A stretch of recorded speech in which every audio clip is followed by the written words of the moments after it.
we have already seen a gist on adaptive immunity, but we are trying to enter into the core of the adaptive immune system, that is the T cell basics. And in the next video, we'll be seeing on the B cell basics, but T cell basics itself is huge. The reason is because I'm not only going to discuss the elementary T cell basics, I'm also going to discuss a lot of potential therapeutic targets that work on the T cells. That's why this topic is really, really important for you. So, and I'm going to make you understand a very simpler way all the developmental process and maturation and the markers that you see on the T cells and all these things. Initially, I'll be providing you a brief idea about what is going to happen, and then I'll be telling you about the markers in detail, and finally what are the subsets of different T helper cells, and at the same time what are the molecular targets and therapeutic targets that are currently employed for blocking various T cell subsets and potential therapeutic targets that can cure the disease due to a potential overactivity of the T cells, CD4 T cells. So with this we can enter into the T cell basics. The most important thing, the first thing to understand is about the T cell development. So this figure is going to help you understand about the T cell development. So one of the good images, but I'm going to add a lot of things to it, a lot of stuff into it. So first thing, the T cells that are the lymphocytes that are destined to become T cells, like they are released from the bone marrow. For example, initially let us assume they start from the bone marrow. I can draw a bone. So the lymphocytes that are destined to become T cells, which means those that are committed to T cell lineage, will come out of the bone marrow.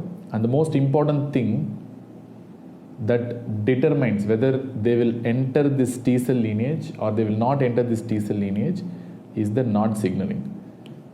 That is Notch 1 signaling. I mean, this Notch 1 is generally secreted by stromal cells. So like these stromal cells have a lot of function. I told you a lot of growth factors are secreted by the stromal cells, exception being erythropoietin and thrombopoietin, which I have discussed already in the first chapter of hematology. At the same time, I mean, the most important is the Notch 1 signaling is the most important here. This is secreted by the stromal cells. That is the one that detaches the cells, the lymphocytes from the bone marrow, so that they enter the bloodstream and they go to the thymus and they mature as T cells. So this Notch 1 is extremely important. If you ask me how they found out this Notch 1 is the important thing for development towards the T cell lineage, is very simple. They did a Notch 1 knockout mice in experimental models where they knocked out the Notch 1 gene and they found that there was no T cells at all, I mean in the mouse. And when you genetically manipulate the mouse to overexpress the Notch 1, the mouse had a lot of T cells than the B cells, more in number than compared to what an ordinary mouse will have. So that is how they found out that this Notch 1 is really, really important for like differentiation into the T cell lineage. So commitment of the undifferentiated lymphocyte towards a T cell lineage. This cell that is committed towards a T cell lineage is the one that is going to come into the thymus. So they're going to enter the thymus. And once they enter the thymus, they are going to enter into the thymus at an area called a corticomedullary junction. So because thymus has two areas which we discussed already, one is the cortex and second is the medulla, where the cortex will contain more immature cells and medulla will contain more mature cells, medulla for mature. So this is what we discussed already. So they are going to enter at the corticomedullary junction through something called a high endothelial venule. That's a very important point. So they enter through something called a high endothelial venule. So how they enter into the high endothelial venule is this entry into the high endothelial venule. You can see this T cell enters the thymus through the high endothelial venule, and this entry is actually mediated by a compound called PSGL1. This is expressed by the T cells and which interact with something called P-selectin, which interacts with something, you can put in different color, it interacts with something called P-selectin, which is expressed by the endothelial cells. So which means this interaction of the PSGL1 expressed by the T cells with the P-selectin expressed by endothelial cells is very important for migration of the T cells, I mean the cell lymphocytes that are destined to become T cells into the thymus via the corticomedullary junction. So very important point. So once they enter the thymus, So at this point, these thymocytes will not express. Why these thymocytes are called as DN1, DN2, DN3 and DN4 is because they are double negative. What do you mean by double negative? Because these thymocytes are not going to express CD4 and these thymocytes are not going to express CD8 as well. So because these are actually double negative thymocytes, or simply you can call it as double negative T cells. So there are a lot of process. You can see this double negative T cells actually migrate into, like the outer part of the cortex, more outer part of the cortex. This is what we refer to as something called outer cortical migration. This is what we refer to as something called outer cortical migration, where the entered T cells slowly differentiate into multiple stages, but still they are double negative and they enter towards the outer portions of the cortex. This is what we call outer cortical migration.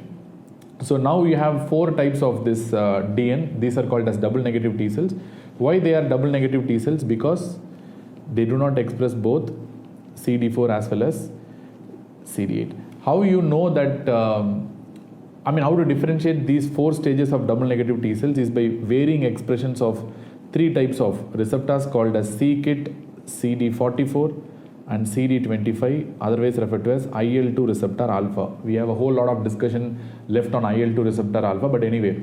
So double negative T cells 1 and 2 are going to express c-KIT, this otherwise called as stem cell factor, and DN3 and DN4 are not going to express this c-KIT. And CD44 will be expressed by D11, DN2 and DN3, but c-KIT will not be expressed by the last stage, that is double negative 4. CD44 will be expressed by double negative stage 1 and stage 2, but it will not be expressed by double negative stage 3 and stage 4. And similarly, CD25 will be expressed only by double negative stages 1 and 2, where double negative 4 stage will not express the CD25. Based on these combinations only, we are going to identify the T cell as DN1, DN2, DN3 or DN4. What are the events that are going to happen in the double negative T cell? The first thing, this double negative T cell 1 is also called as something called a committed T cell progenitor. It's also called as a committed T cell progenitor, which means it is definitely committed to the T cell lineage, the lymphocyte. It has no escape. It has entered the thymus, so it has to go for the T cell lineage. That's why it's called a committed T cell progenitor, which will be c-KIT positive, CD44 positive, but it will be CD25 negative. So double negative stage 2 is also called as a T cell that is going VDJ recombination or VDJ rearrangement. These are T cell receptor rearrangements. Typically they go for beta, gamma and delta receptor, delta chain rearrangement. So T cell receptor, you know very well, they are going to be contributed by alpha, beta or gamma, delta. So there will be beta, gamma, delta. Alpha comes late. That's why I told only beta, gamma, delta rearrangement. So during this stage there will be VDJ recombination. And how will you identify double negative 2? All 3 will be positive. This is how you identify a double negative 2 stage. What do you mean by double negative 3 stage? This is also called as precursor T cells. These are the ones that are also called as pre-T cells, where the cells will express c-KIT and CD25, but they do not express your CD44. So this is how you differentiate a double negative 3rd stage. And what is double negative 4th stage? Double negative 4th stage is also referred to as something called proliferating pre-T cells. So where they go for rapid proliferation. And how will you identify? You can see that double negative 4th stage will not express any of these receptors, c-KIT or CD44 or CD25, IL-2 receptor alpha. So double negative expresses all 3, double negative 2 expresses all 3, double negative 4 doesn't express any of them, and remaining 2 as other combinations. So this is how you differentiate different double negative stages while they go for outward cortical migration. So this is all about the double negative thymocytes. So in general, so once the double negative 4 stage is reached, the moment, that's why I called this as a proliferating pre-T cell. Why? Because you can clearly see the moment it enters the double negative 4 stage, you can see this is going for rapid and blasting proliferation. So much of proliferation is going to happen with this double negative 4 stage. So once the double negative 4 stage is completed, this proliferating T cells are slowly going to enter the next lineages. So they are going to start expressing both the CD4 and CD8. They will express both CD4 and CD8, and this is what we refer to as something called double positive thymocytes or double positive T cells at this stage. From this stage, there are a lot of confusions are there. From the double positive stage, what's going to happen, we really don't know. From the double positive stage, the commonest mode is this double positive T cells will enter inward migration to the cortex for positive selection. We'll discuss about the positive negative selection, but most common pathway of the double positive T cell is to enter into the selection process, which means they go back into the medulla, towards the medulla, and this is the most common process. And what are the types of T cells that are generated during the late double negative and double positive stage, which means at this late double negative and double positive stage, there can be two T cell lineages that can be developed. So one is the major T cell lineage, that is the most common T cell lineage, where a double positive cell will enter the medulla, towards the medulla. So double positive cells will enter into the deeper parts of the cortex and go towards the medulla, and where they undergo something called, in the cortex and the medulla, where they undergo something called a selection process. This is the most common scenario, and these type of T cells we generally tend to call it as something called alpha beta T cells, and these are the T cells that are going to contribute more than 95% of the T cell lineage. Very important, almost 90 to 95% of the T cell lineage is contributed, but that's why it's called a major T cell lineage. And number two, there are certain alternative T cell lineages. They can also develop into alternative T cell lineages. These are actually quite less common. Only 5 to 10% will enter the alternative T cell lineages. So at the late double negative and maybe at the double positive, we don't know exactly where it happens, but maybe at the late double negative or at the time of double positive stages, they may go for alternative lineages also, where there are two alternative lineages. We call them as gamma delta T cells, and second one we have something called natural killer T cells. These are called as natural killer T cells. And remember, this gamma delta T cells and natural killer T cells, very important thing is they once again become CD4 negative and CD8 negative, which means that is the reason why we have a confusion whether they arise from the double positive stage or they arise from the late double negative, that is DN4 stage, but we still don't have a clear-cut evidence. Some books do tell they arise from the double positive stage. Many books also give they arise from the late double negative stage. They go into alternative lineages, still they are double negative, like CD8, CD4 negative and CD8 negative. So what are the differences? How will you find out? So remember, at this particular stage, a T cell can be MHC restricted, which means they bind with MHC, which means they are going to express CD4 and CD8, which means these are double positive cells. So which means I'm telling when they are trying to migrate into the cortex at that point. So next, the T cells could be non-MHC restricted, which means they cannot bind with the MHC molecules, which means they are going to be CD4 negative and CD8 negative T cells.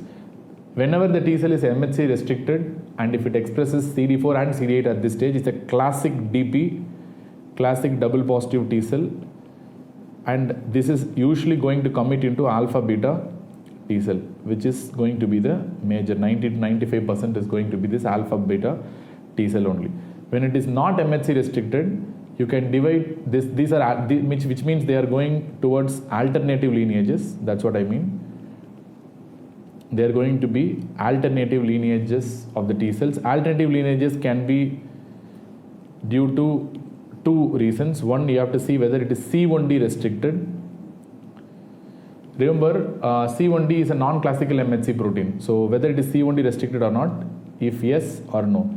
If it is C1d restricted, we are going to call them as natural killer T cells, which I told you already, NK T cells, natural killer T cells, which means this particular group is identified by C1d expression only, because this natural killer T cell subtype of the T cells is going to express this C1d. They are C1d restricted.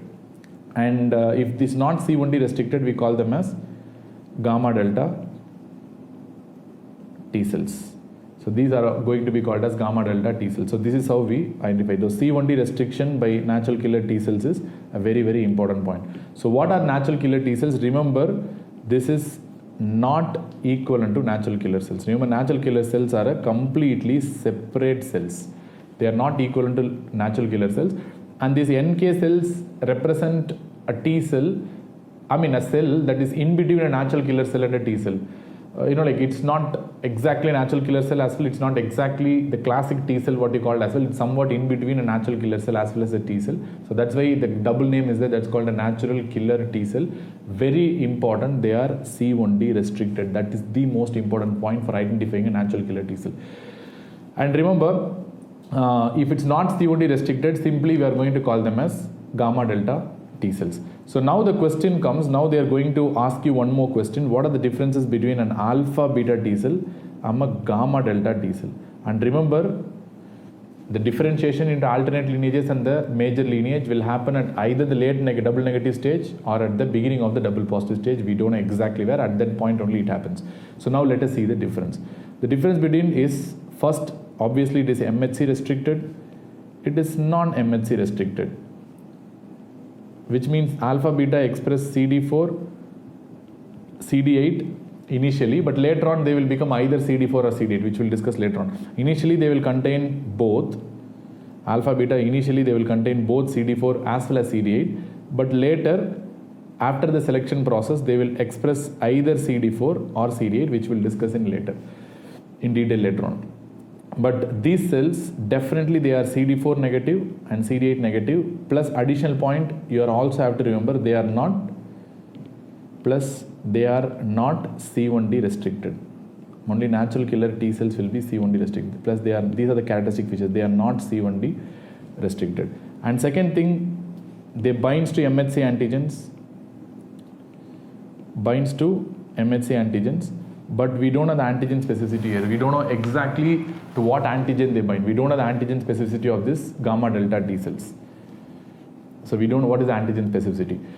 Next thing, these alpha beta T cells are the ones that contribute to the adaptive immune responses, but it is very clear by a lot of experiments that these gamma delta T cells are contributing to the innate immune responses, especially in the subcutaneous tissue, skin and the mucosal responses. We have a lot of evidence for that. It's an innate immune response.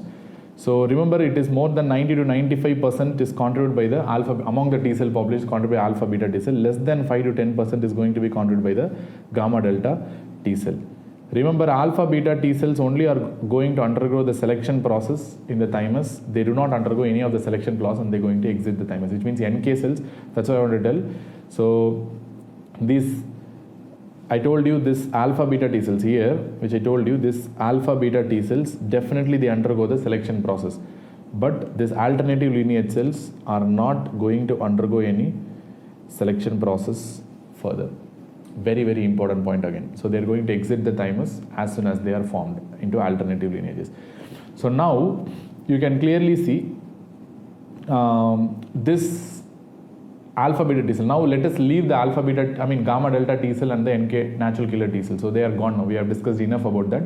So now let us assume it is only about the alpha beta T cell from now on. This is a major lineage. This is the classic T cell that we are going to see. Alpha beta chain of the T cell receptor, alpha beta chain in the T cell receptor, and this is the major T cell lineage. That we are going to discuss only about that, because this is the one that's going to contribute to classic T cell, and this is the one that's going to enter the selection process further. So they are going into further migration inward into the cortex is going to happen. While they are migrating inward into the cortex, at the step number 1, you can see they interact. This double positive T cells, you can see these double positive T cells interact with the cortical thymic epithelial cell. Remember, the T cell is still in the cortex and they are going to interact with the thymic epithelial cell that is present in the cortex. So this interaction is very important, because this interaction is the one that is going to give rise to something called positive selection in the cortex.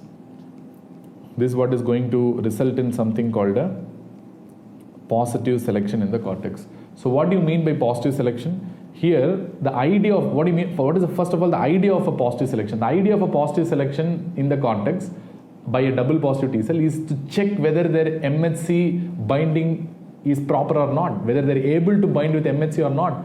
Very simple, you know very well. Now this T cell is going to have, this is a double positive T cell which is going to express, for example, both CD4 as well as they are going to express CD8. So whether their binding capability with the MHC, because that is what the T cells are made for, they have to identify the antigens by MHC binding. So whether they are able to bind with the MHC antigens or not, so which means these cortical thymic epithelial cells are going to express MHC class 1 proteins, they are going to express MHC class 2 proteins as well. A T cell that binds with the MHC class 1 through CD8, obviously CD8 has to bind with MHC class 1. A T cell that binds with MHC class 1, obviously now the result will be, they will become a CD8 positive T effector cell, CD8 positive effector T cell, which means they will become cytotoxic T cell, and they are going to down regulate the CD4 and they will become CD4 negative. So this is what happens.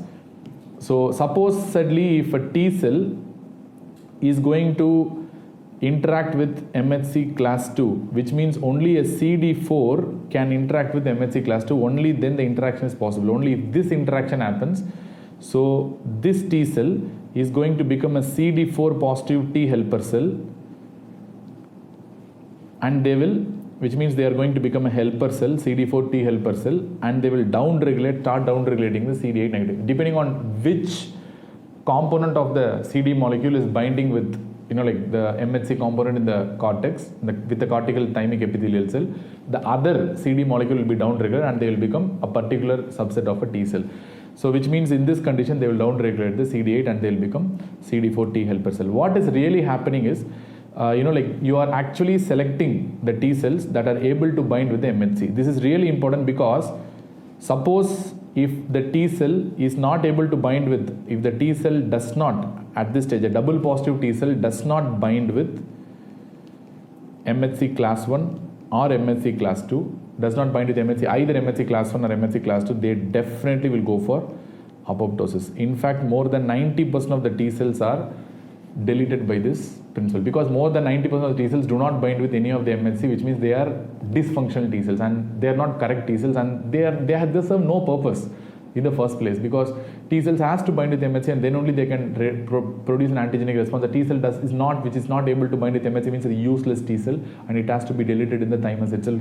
By rule, more than 90% of the T cells are going to be deleted by this process because they do not bind with the MHC class 1 or class 2 protein. So what you are essentially doing is you are selecting a T cell which is single positive, which means at the end of this cortical selection stage there will be either CD4 positive or there will be CD8 positive, but not both. So you are going to produce a single positive clone of T cell, a single positive T cell, either a CD4 positive or a CD8 positive, plus these are having appropriate MHC receptor. These are actually T cells with functional T cell receptors, which means dysfunctional T cell receptor that does not bind with MHC class 1 and class 2 are deleted already. These T cells which you have selected by positive selection are having functional T cell receptors.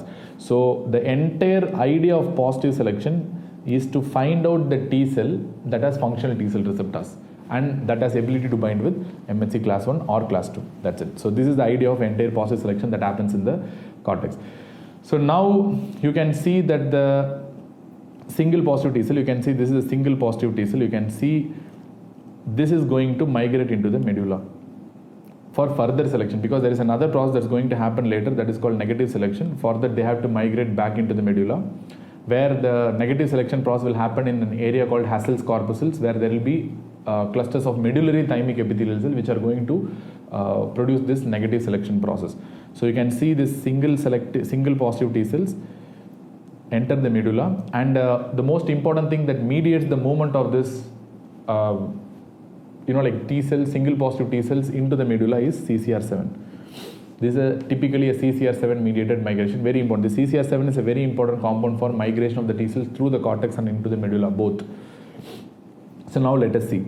So the moment they enter the medulla, they undergo a second set of selection process called as negative selection process, where they interact with two types of cells. One is the dendritic cells, and second one they are going to encounter something called medullary thymic epithelial cells. And this process of negative selection typically happens in the Hassel's corpuscles.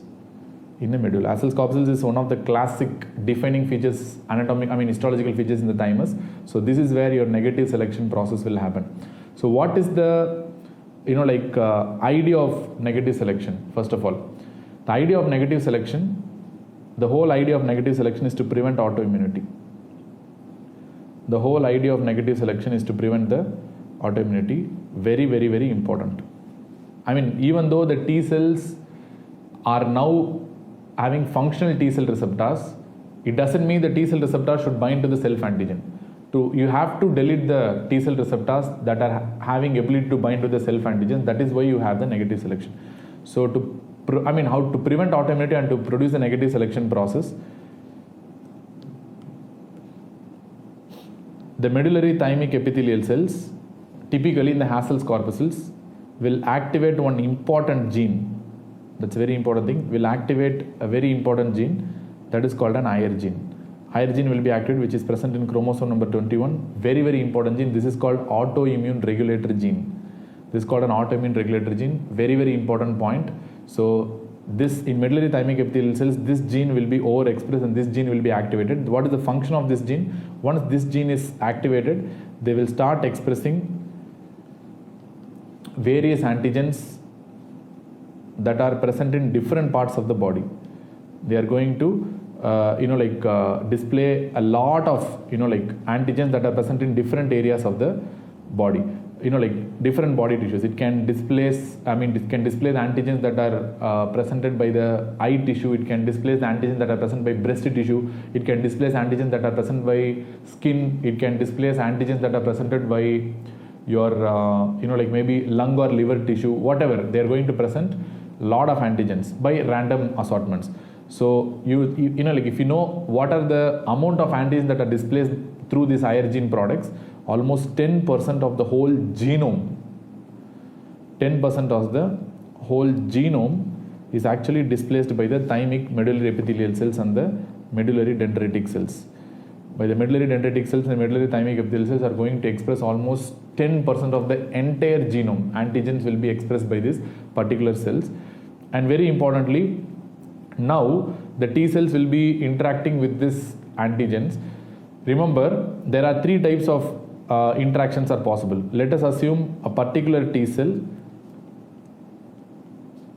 it could be CD4 or CD8, doesn't matter. A particular T cell receptor is having a weak interaction. Second, a particular T cell receptor, this is another T cell, a particular T cell receptor, it could be CD4 or CD8, it doesn't matter. So particular T cell receptor is going to have a strong interaction with this particular antigen. And the third type we'll see is a particular T cell receptor is going to have a moderate avidity interaction. So what is going to happen? So a T cell that is going to have this kind of weak interaction will survive because they are going to receive the survival signals. They will survive, which means they are having functional T cell receptors also. At the same time, to self antigens they are having low affinity, which means they are binding, but it's not like they are having strong interaction. They are very weak interaction, still they are binding functional T cell receptor, but they are not having strong interaction. So this means this T cell, this is not actually autoreactive T cell, and this T cell is going to survive, and these are the ones that are going to become effector T cells. These are the ones that are going to become effector T cells, which means these are the ones that are going to come out of the thymus as CD4 or CD8 effector T cells. And the T cells whose T cell, either it be CD4 or CD8, a T cell that is binding the T cell receptor, that is binding with the antigens that are represented by the medullary dendritic cells and thymic epithelial cells with strong affinity, definitely this is a self-reactive T cell, which means this is having strong attraction, strong interaction with the self antigen that are presented by the medullary thymic epithelial cells and the medullary dendritic cells. These are autoreactive or self-reactive, and this type of T cells will be deleted and they will go apoptosis. Very important point, because these are self-reactive. And the T cells that are having moderate interaction, which means they are not having strong, they are not having weak interaction, they serve as gods. They prevent autoimmunity. Really, that's what happens. So this moderate interaction T cells will go for a new subset of T cells called as T regulatory cells. These also will be CD4 positive, remember. These are called as T regulatory cells. Those cells that are having moderate affinity interactions with T cells. They are going to produce this subset of T cells called CD4 T regulatory cells. Remember, those that are having moderate interaction affinity will be stimulated, and this T cell particularly will start expressing high levels of FOXP3 expression, and they become something called T regulatory cells. Very, very important point. Especially this FOXP3 is actually a very important marker of T regulatory cell, and these are actually the gods. You don't think that these are self-reactive T cells. They are having moderate affinity, which means I'll tell you what is the important aspect of this T regulatory cells in some time. So these are the three types of T cells: effector T cells, deleted clone of T cells, and T regulatory cells. Remember, these cells will not exit the thymus, and these cells are going to exit the thymus, and these cells are also going to exit the thymus. These, remember, T regulatory cells act as gods. They are anti-inflammatory cells actually, which we'll discuss in quite some time. These are effector T cells. Similarly, these are non-self-reactive, which means they don't react with autoantigens with a very strong affinity. These are non-reactive, non-self-reactive. So this is how you form the effector T cells. Now you can see, once the effector T cells are formed, once by negative selection, your effector T cells or T regulatory cells are formed, which means these are T cells that have survived all the selection process. The education is complete now. So they have survived, and once they have survived, they have to go out of the thymus and again egress out of the thymus. Movement out of the thymus is what we call T cell emigration. For this T cell emigration out of the thymus, you need a very important thing called a S1P gradient, sphingosine 1-phosphate receptor gradient. That's really, really important. That is the one that causes the egress of the T cells out of the, thymus. So how much amount of T cells that go out of the thymus is only 3 to 5%. If 100 cells reach the thymus for selection process and education process, only 3 to 5 T cells will exit. Remaining will be deleted either by during positive selection or negative selection process. So only 3 to 5% will exit. And very important thing is, you have a very important sphingosine 1-phosphate gradient, which is really important for movement of the T cells out of the thymus. Remember, very important point, this S1P sphingosine 1-phosphate receptor can be blocked by a drug called fingolimod. Fingolimod can block the, your S1P receptor, sphingosine 1-phosphate receptor in the T cell for egress, which means the T cells cannot move out of the lymph nodes, cannot move out of lymphoid organs, and they will be locked within the lymphoid organs, which means they will be sequestered within the lymphoid organs. They will be sequestered within the lymphoid organs. They cannot move. They're completely locked within the lymphoid organs. So if they cannot move out of the lymphoid organs, means you can prevent certain autoimmune conditions. Best example of use of fingolimod is in multiple sclerosis. It's an oral drug. We'll discuss in detail in the CNS section. It is useful in multiple sclerosis. This is sphingosine 1-phosphate receptor inhibitor, which is going to inhibit the sphingosine 1-phosphate gradient, so that the T cell aggression will be lost and T cell will be sequestered within the lymphoid organs, not only thymus, in other areas also. So this is the entire process that is happening. So if you want to know the entire developmental thing in a nutshell, let us put as a sequence of scenario from the bone marrow. Lymphocytes that enter the T cell lineage, you should not call anything else. Lymphocytes will enter the T cell lineage. For this you need Notch1 signaling, which is secreted by the stromal cells, and once they enter the T cells, they enter the thymus. Where they enter the thymus is at the corticomedullary junction. From the corticomedullary junction, they move into the cortex as double negative T cells. Once they, after the double negative stage, they become double positive stage. During double negative stage, they are CD4 negative and CD8 negative. During double positive stage, they are CD4 positive as well as CD8 positive. And during this, in between this double negative and double positive stage, they also form something called alternative T cell lineages like gamma delta T cell and natural killer T cell. And these double positive T cells are predominantly alpha beta T cells, that also you have to know. And slowly these double positive T cells are going to undergo selection process. This is called selection process in the cortex will happen in the deeper parts of the cortex. This is what we call as positive selection. After this positive selection, you are going to produce a single positive T cell, either a CD4 T cell or a CD8 positive T cell, which means you are going to result in a production of single positive T cell. This single positive T cell now enters the medulla. Now it's going to enter the medulla. In the medulla, they undergo negative selection process. They undergo negative selection process with the help of medullary thymic epithelial cells and medullary dendritic cells. And once the negative selection process complete, two types of T cells emerge. One is called effector T cells, which are either CD4 positive or CD8 positive, classic effector T cells. And second group of cells also emerge. This is called T regulatory cells, which are actually CD4 positive, and very importantly they are FOXP3 positive, but these effector T cells will not be FOXP3 positive. And once they are formed, they are going to egress again out of the thymus. All these cells are going to egress out of the thymus through something called a sphingosine 1-phosphate gradient. Sphingosine 1-phosphate gradient. So this is how the entire sequential things that are going to happen. So if you want to tell, so what are the surface markers of T cells at different stages, let us easily put one small diagram. So let us put first, this is a prothymocyte that enters the thymus, prothymocyte, which will be TDT positive. Definitely they will express, because all the primitive cells I told you before itself, they will be TDT positive, especially in the cortex they will be TDT positive. They will be TDT positive and they will express only CD7. So the prothymocyte becomes stage 1 thymocyte. Stage 1 thymocyte. Typically you can imagine this prothymocyte as stage 1 thymocyte typically in the double negative stages.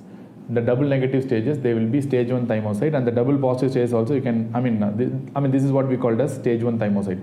And during this stage the cells are still primitive and they are in the cortex, so definitely they will be TDT positive, and they are starting to express to one other marker additional to CD7, that is CD5. And once the stage 1 thymocyte is crossed, they are going to become stage 2 thymocyte,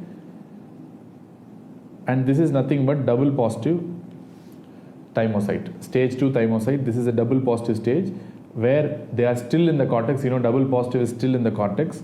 So once again they will be TDT positive. At the same time they will start expressing CD4, CD7, CD5. At the same time they will start expressing other molecules are also like CD4, CD8 and probably CD1 also. So these are the other things that they are going to express.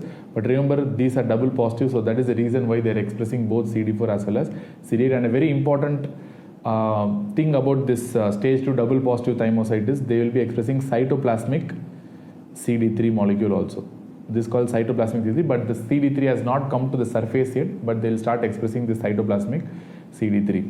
And this stage 2 thymocyte now will become single positive thymocyte. Once they become single positive thymocyte, they enter the medulla.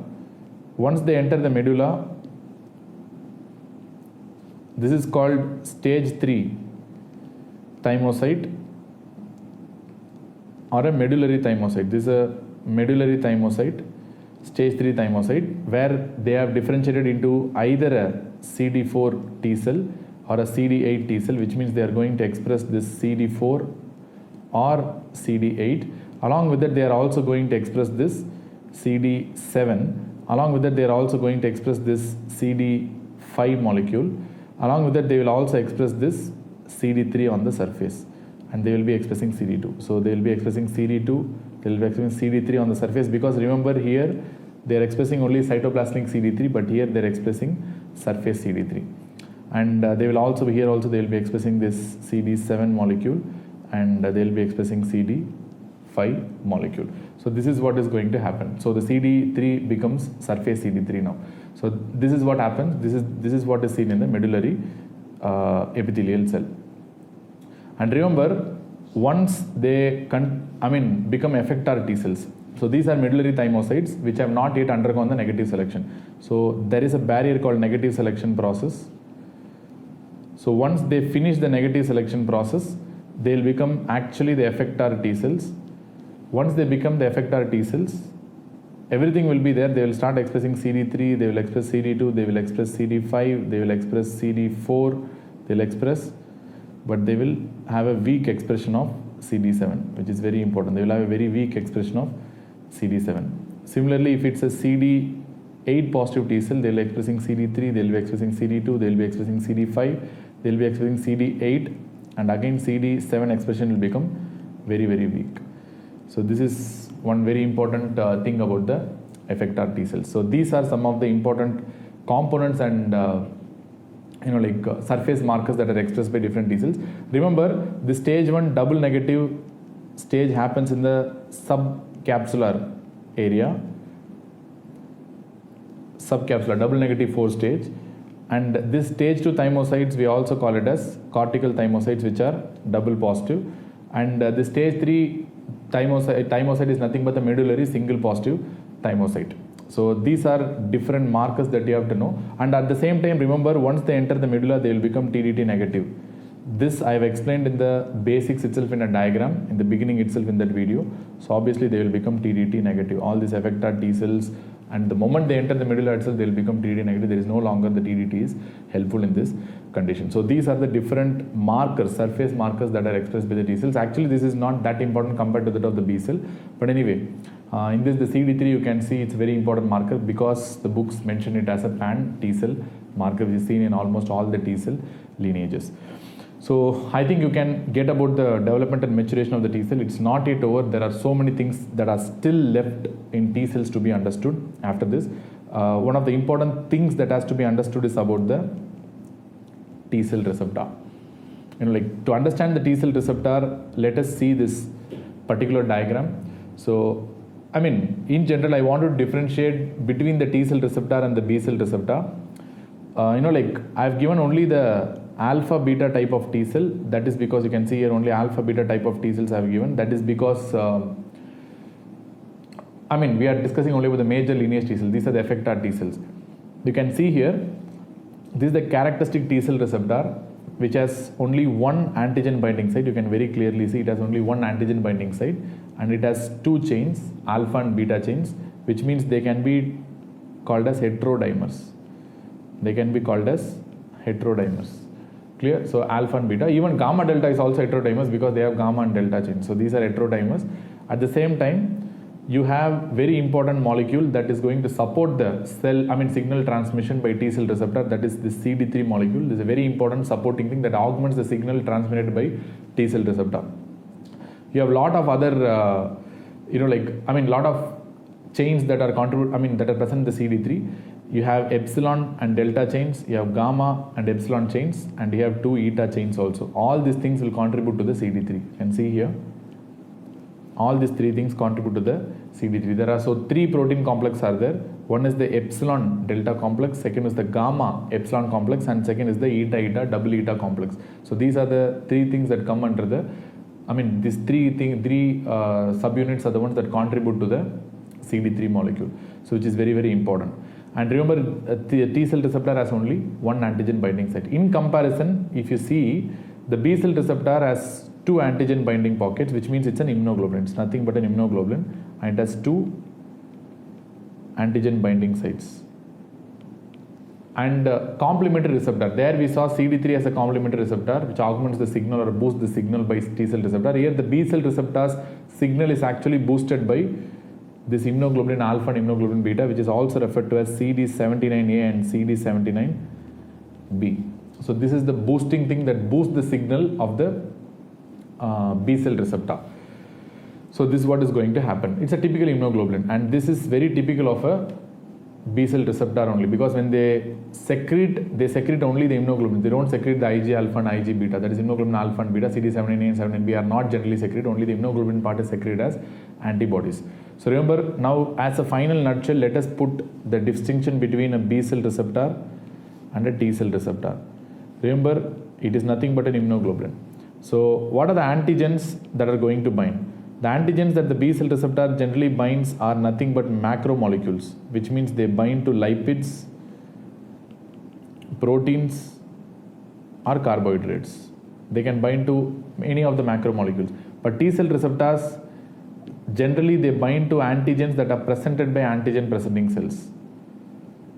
Antigens that are presented by antigen presenting cells. There only they are going to bind.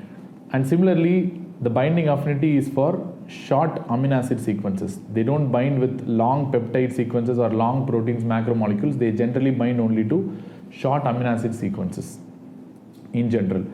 And the size of the amino acids, size of the proteins that they can bind is approximately 5 to 15 amino acid in length, and size of the lipids that they can bind is, size of the carbohydrates that they can bind is approximately 5 to 7 monosaccharides. 5 to 7 monosaccharides. Whereas, how much they can bind is, the CD4 has a different affinity and CD8 has a different affinity. CD4 can bind with 12 to 17 amino acid sequence length, and CD8 can bind with 8 to 12 amino acid length. So these are the binding affinities which are not important. Or the B cell receptor also can bind with 5 to 7 nucleotide sequences also, which means they can bind with almost many things, not only amino acids, carbohydrates, proteins, lipids, nucleotides, everything it can bind. But remember, T cell receptor can only bind with these amino acid sequences, not with carbohydrates or not with lipid sequences. Number 2. So what are the chains?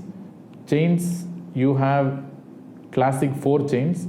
It is nothing but, it's a typical immunoglobulin structure. You have 2 heavy chains and 2 light chains. That way they are having 4 chains. Typical immunoglobulin structure. And what are the chains here? You have only 2 chains. You know very well. It's either an alpha beta or a gamma delta. Still, I am not leaving the gamma delta. I am sorry for that. But alpha beta is the major lineage. Anyway, we are going to concern only about the alpha. Only 2 chains are there. So how many antigen binding sites for B and T cell receptor? How many antigen binding sites? You have only 2 antigen binding sites for, you have 2 antigen binding sites for B cell receptor, but you have only a single antigen binding site for T cell receptor, which you have seen already.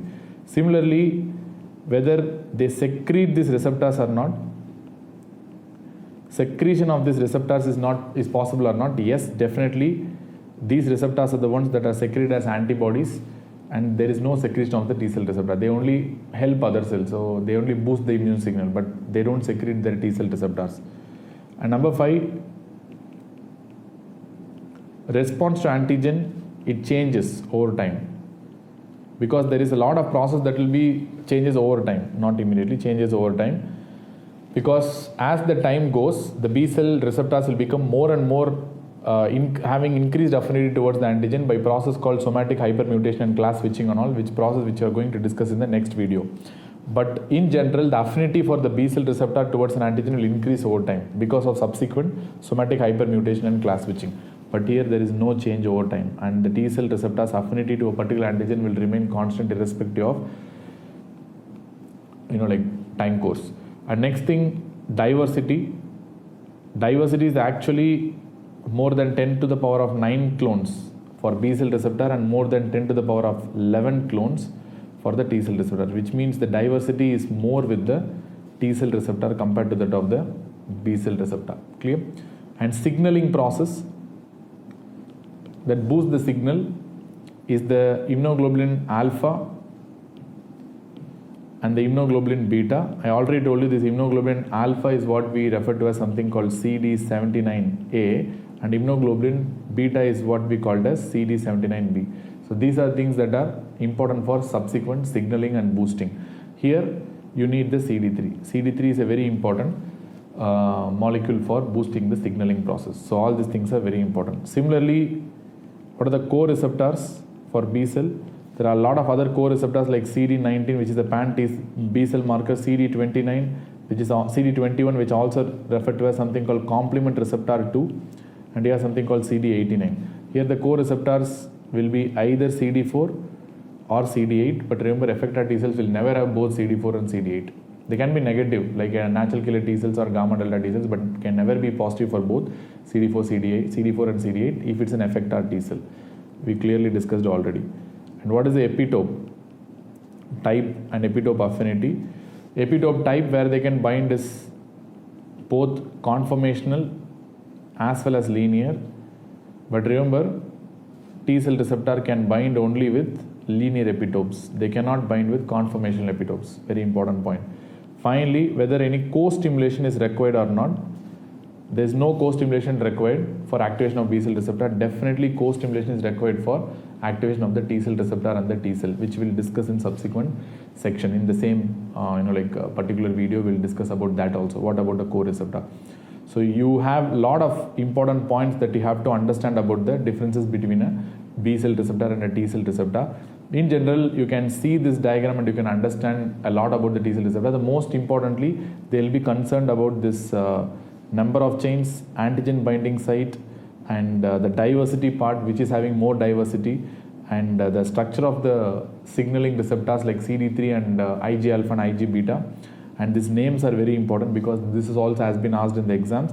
And finally, these epitopes also has been asked in the exams. This co-receptors, they have not asked much.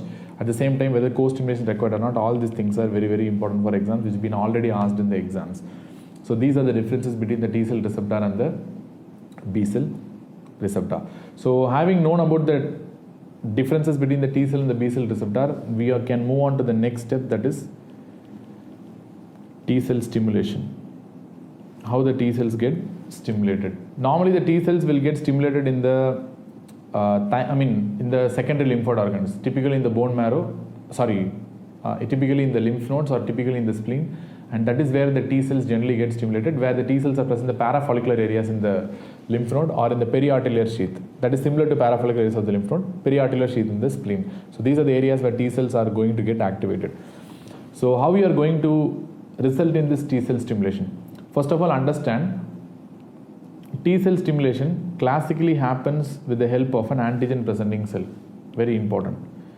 Remember, the antigen presenting cell is going to express the antigen through an MHC class 1 or a class 2. Let us assume in this condition it's an MHC class 2, just for understanding.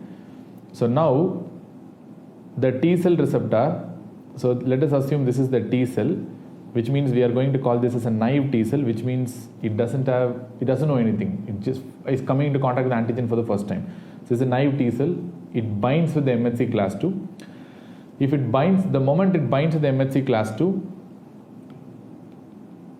the T cell will not get activated. That is very important because this binding of the MHC class 2 with the T cell receptor, which means if it binds with this T cell receptor, means it must be CD4 naive T cell. Remember, it's not CD8 because here the molecule condition I have given is MHC class 2, so it's a CD4 T helper cell. So this interaction of MHC class 2 with the T cell receptor is what we refer to as something called signal number 1. Remember, only signal number 1 is not at all enough.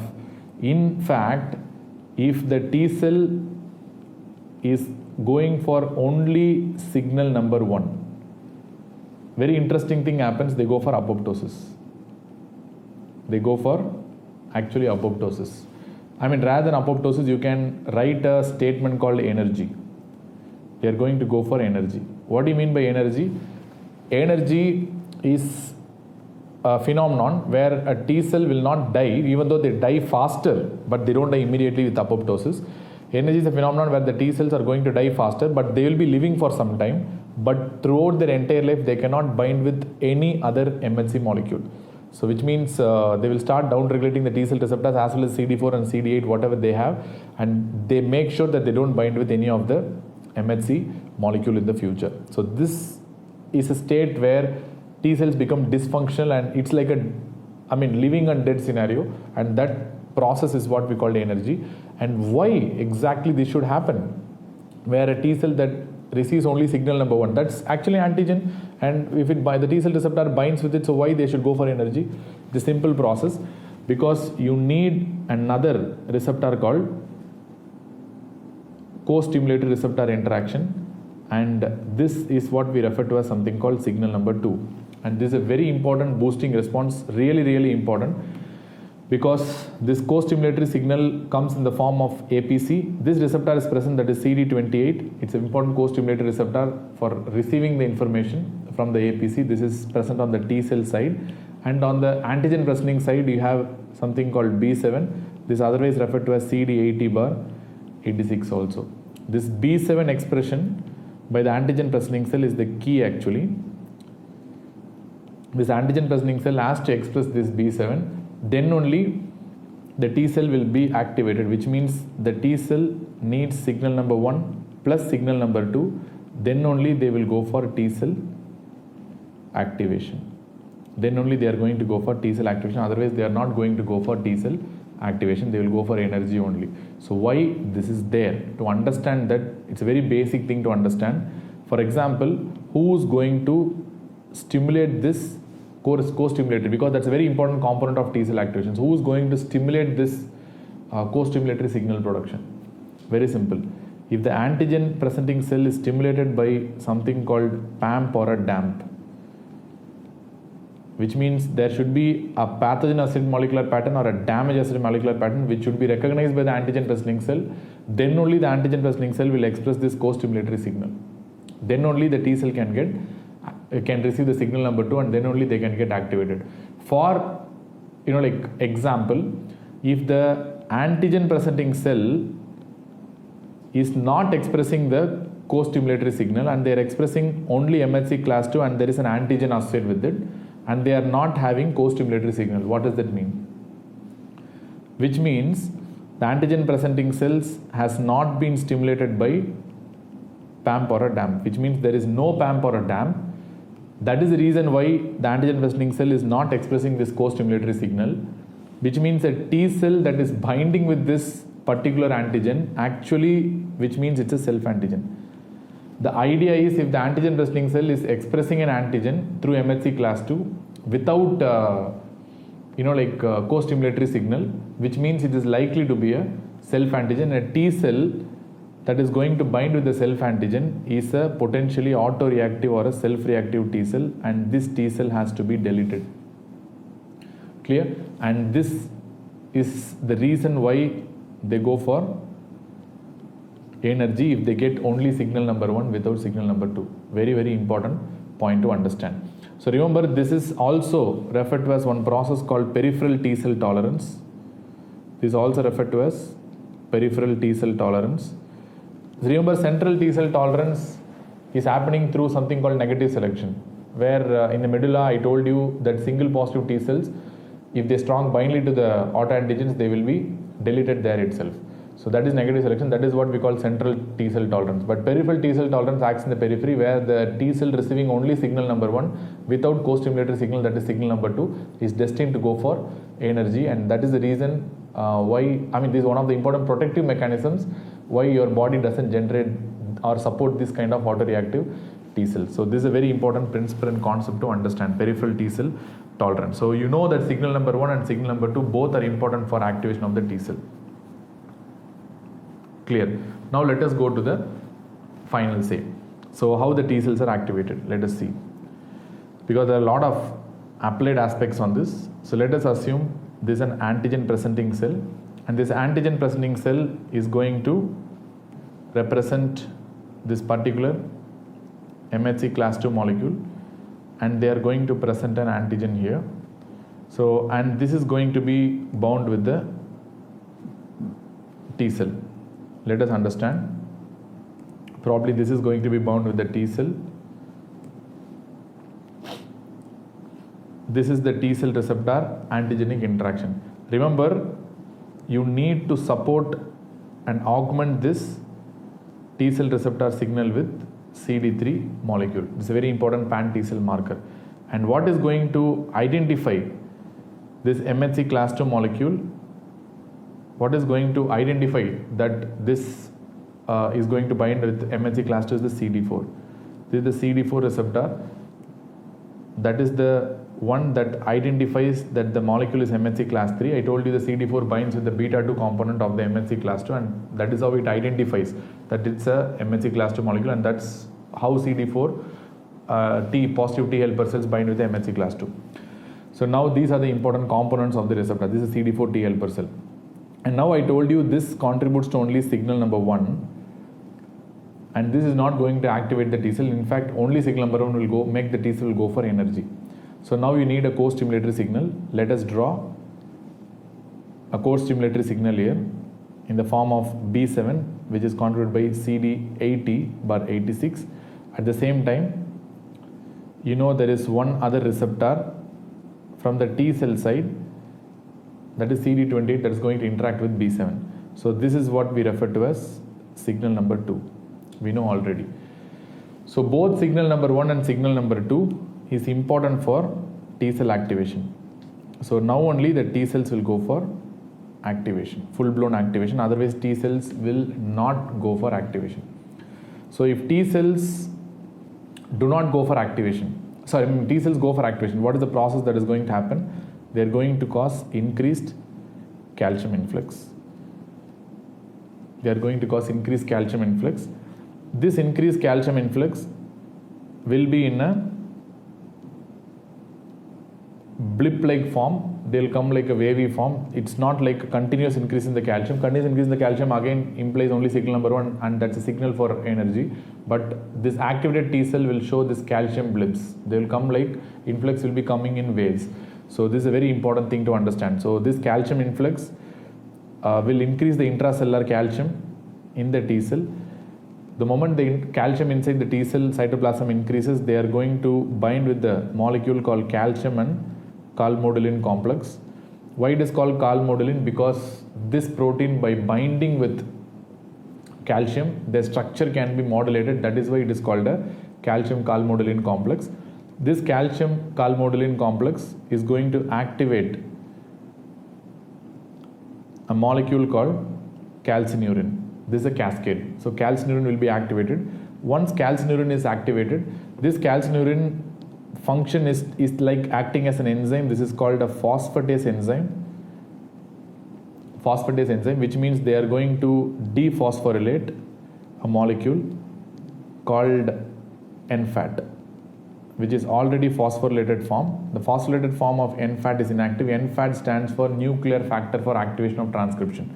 So they are going to dephosphorylate, and once the NFAT molecule becomes dephosphorylate, they become active, and they are going to enter the much larger area that is called the nucleus.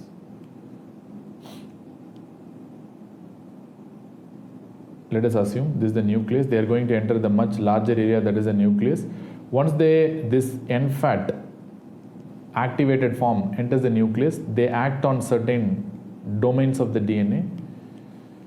They act on certain NFAT domains, and once they bind with this NFAT domains, they are going to activate the transcription of certain genes which produce mRNA.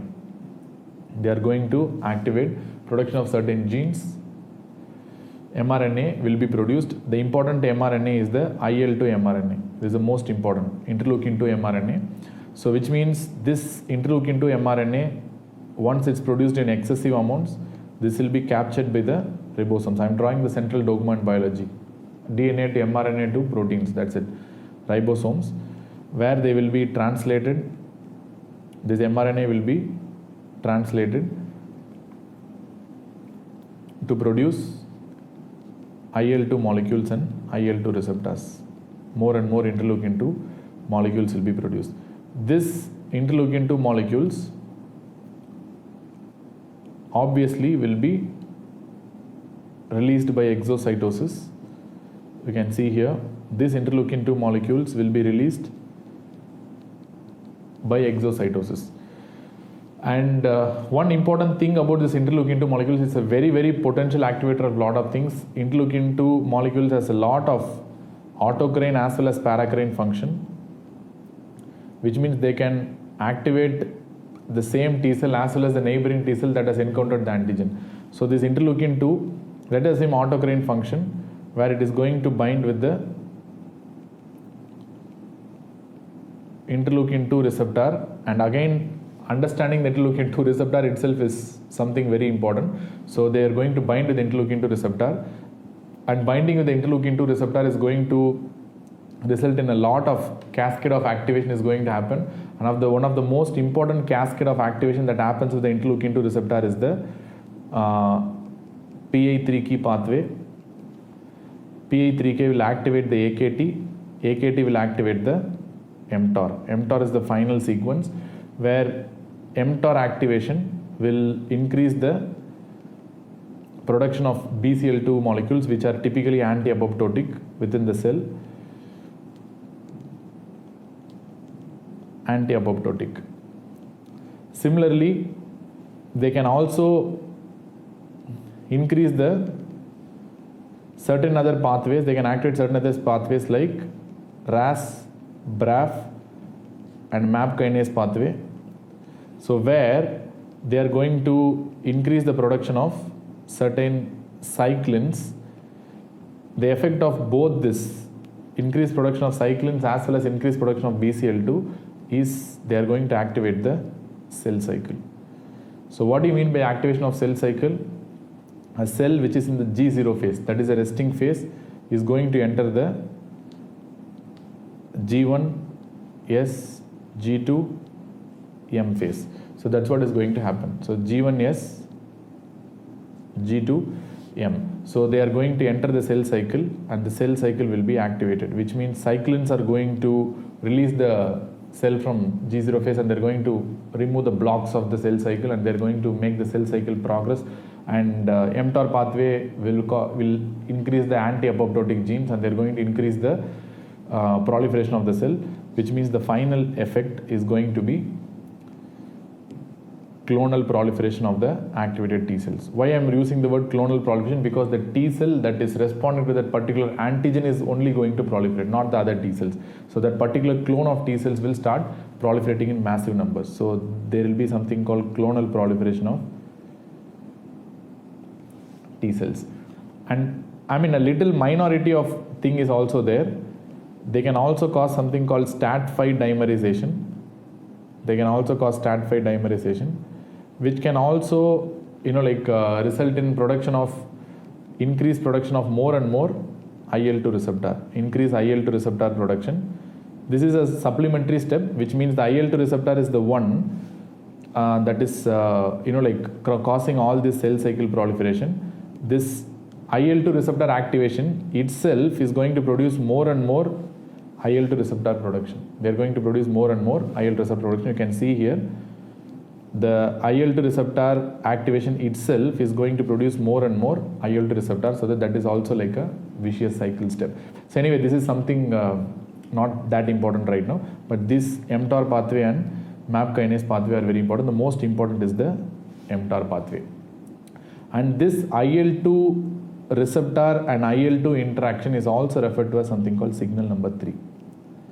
This is the final signal that is required for the activation of the T cell, that because clonal proliferation is also equally important for the T cell. So now you can see this is what we refer to as something called 3 signal model, where you can have signal number 1, that is the T cell receptor interaction with the MHC class 2. Then you have signal number 2, where you have the co-stimulatory signal. This is what we refer to as the co-stimulatory signal. This is also important, where this B7 interacts with CD28 of the T cell. And then you have signal number 3, which is nothing but IL-2 activating the T cell through interleukin 2 receptor. So these are the 3 important things that are going to happen in the T cell. Very, very important to understand. And there are various drugs that can block. Why I told you with so much of pain about all these pathways is there are various drugs that can block at various areas. For example, there is a molecule present in the cell, like for example, I can call them as something called let me put it's a cyclophilin. This molecule is called cyclophilin. Actually, the function of cyclophilin is directed towards something else. That's why I've drawn somewhere. But the moment this cyclophilin is going to, the moment this cyclophilin binds with the molecule called cyclosporin. It will be redirected like a missile. The cyclosporin will make the cyclophilin redirect towards this calcineurin, and they block the calcineurin. So that is why this cyclosporin is a very important calcineurin inhibitor. Very important calcineurin inhibitor. Similarly, there is another molecule which has completely a totally different function. That's why I'm drawing in a different direction. That is what we refer to as something called FK binding protein. Completely different function. So now you can make this FK binding protein bind with another molecule. FK binding protein bind with another molecule that is called tacrolimus. The moment you bind this FK binding protein with tacrolimus, they are redirected to inhibit the calcineurin once again, which means that is the reason tacrolimus is also a like calcineurin inhibitor. So in general, if they ask you what are the calcineurin inhibitors, you have to tell cyclosporin and tacrolimus. These are the two typical classic calcineurin inhibitors. This tacrolimus is also referred to as something called FK506. That's the other name for this tacrolimus. So tacrolimus and cyclosporin are the classic inhibitors of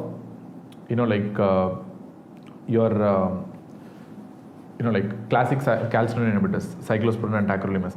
So not only here, this is actually signal number 1. You can also block the signal number 2 also, because there is a natural molecule that actually blocks the co-stimulatory signal, that is called anti-B7 molecule. Like for example, you have a molecule that can bind with this B7. So for example, I can draw like this, that can bind with this B7 naturally. This is a natural molecule that can bind with this B7. This is called as CTLA4. That's called cytotoxic T lymphocyte antigen 4, generated by the cytotoxic T cells. So this is a natural down regulator of the interaction. This is a natural molecule. So what you can do is, you can take this natural molecule and you can fuse with certain proteins for stability. For example, it's an IgG1. So what it happens is, now you have created a new molecule that is a fusion protein of both IgG1 and your CTLA4. So this is what we refer to as something called CTLA4 fusion protein. This CTLA4 fusion protein is going to block the second signal. That is, this is going to block the B7 interaction with CD28 of the T cell by binding with the B7. So this CTLA4 fusion protein, there are two CTLA4 fusion proteins called abatacept as well as belatacept, and again these are immunosuppressive drugs. You know that. The applications we'll see later on, but right now just understand the text, because we are discussing only about the basics of the T cell. So this is what we called as abatacept and belatacept. These are the CTLA4 fusion protein. Remember, these are not monoclonal antibodies, very important. Monoclonal antibodies end with MAB, you know that. These are not anti-CTLA4, very important. Again, these are not anti-CTLA4. It's a very common mistake by a beginner to understand this is an anti-CTLA4. These are not anti-CTLA4. These are actually CTLA4 molecules that we are introducing into the patient, that actually naturally CTLA4 blocks the B7 from interacting with CD28. Here, the the molecule that we give artificially is going to block the second signal or the co-stimulatory signal. So that is what is happening here. So this is CTLA4 fusion, which is signal 2 inhibitor. So similarly, you can block the signal 3 also.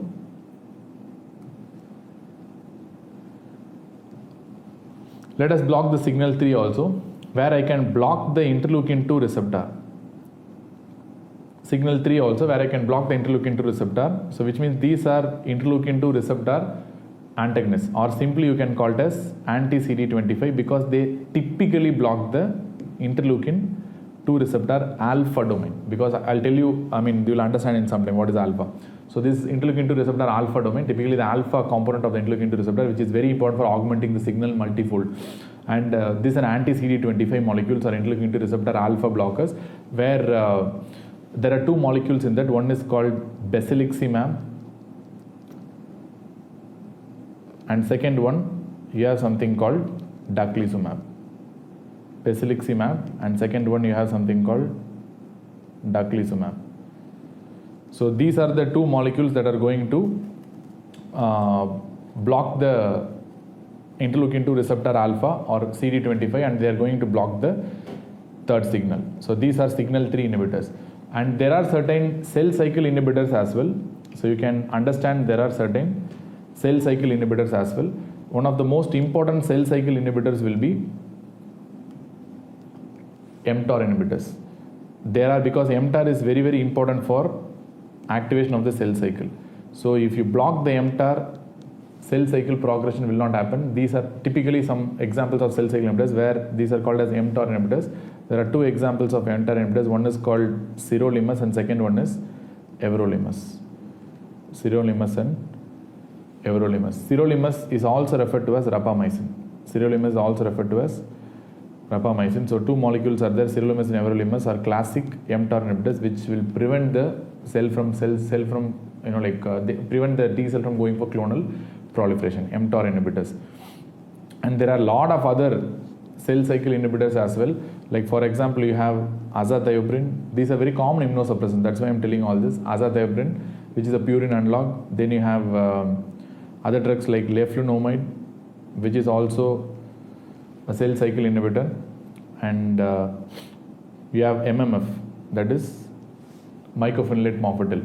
Remember, this mycophenolate mofetil is a drug that has inositol monophosphate dehydrogenase inhibitor, which means all are going to act on the DNA pathways, DNA synthesis pathways. So azathioprine, purine analog, leflunomide, and you have something called mycophenolate mofetil, which is an IMP-derived inhibitor. All these are going to act as cell cycle inhibitors. So these are the various areas where you can block and give immunosuppressive therapy. So this is the reason why I told you all these things. And one more thing, you can block the CD3 also by giving anti-CD3 molecules. Anti-CD3 molecule is otherwise referred to as something called OKT3 or otherwise referred to as muromonab. The idea of giving this anti-CD3 and muromonab is not to block the CD3, because CD3 is being an extensive cell surface receptor for T cell. So since this is being an IgG molecule, this will be recognized by a particular group of cells. Two group of cells will recognize this CD3 because they are recognized by something called Fc gamma receptor, especially Fc gamma receptor 3, that is going to recognize the IgG molecule. When the cell is coated with this antibody, which means these antibodies are going to opsonize. The antibodies which you are giving artificially are going to opsonize this particular thing. Once they opsonize the T cell with antibodies, that is muromonab or OKT3. So this could be either a natural killer cell or this could be either a phagocyte. Phagocyte, for example, splenic macrophages, both could be sensing this. Splenic macrophages. Remember, once this Fc gamma receptor senses the presence of antibodies by identifying the Fc portion of this immunoglobulin that you again artificial, that is attached to the T cell, this natural killer cell is going to kill this T cell, kill this particular T cell by releasing its enzymes called granzymes and perforins. I think we have discussed a little about these granzymes and perforins previously, in the innate immunity section, some videos before where defects will lead to certain diseases which you have seen already about the histiocytic disorders. And next is what about the phagocytes? These phagocytes are also going to kill this particular cell by phagocytosis. These phagocytes are also going to recognize these cells and going to kill this by phagocytosis. A similar thing that works by this is, these are non-selective, non-specific antibodies. These are non-target antibodies. These are referred to as something called anti-thymocyte globulin. This is called ATG, where they bind with multiple antigens, because this is created by taking a lymph node extract from humans and introducing into horse or rabbit, and because the horse or rabbit will sense this lymph node extract from humans, and they're going to, because there's an antigens for horse or rabbit, and they're going to develop antibodies, and we're going to take those antibodies and infuse into the patient. These are nothing but anti-T cell antibodies. They are selective for multiple antigens, not selective for a particular antigen. So this is what we call anti-thymocyte globulin, and they also will be recognized by this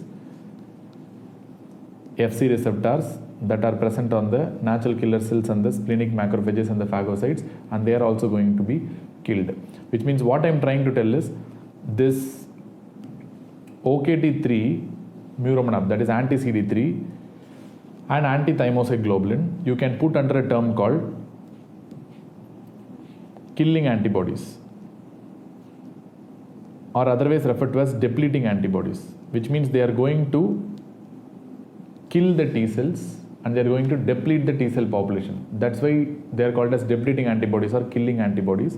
Whereas your daclizumab and basiliximab, they just block the signal number 3, but they don't kill the T cell. That's why these are called as non-killing or non-depleting antibodies.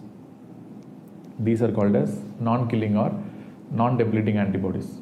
By the same mechanism, you have other autoantibodies also can work. For example, I can put a bar here, because these are not exclusive T cell molecules. For example, you have another receptor called CD52, but this problem with this is they are present in both B cells and T cells, and the monoclonal antibody that you give against this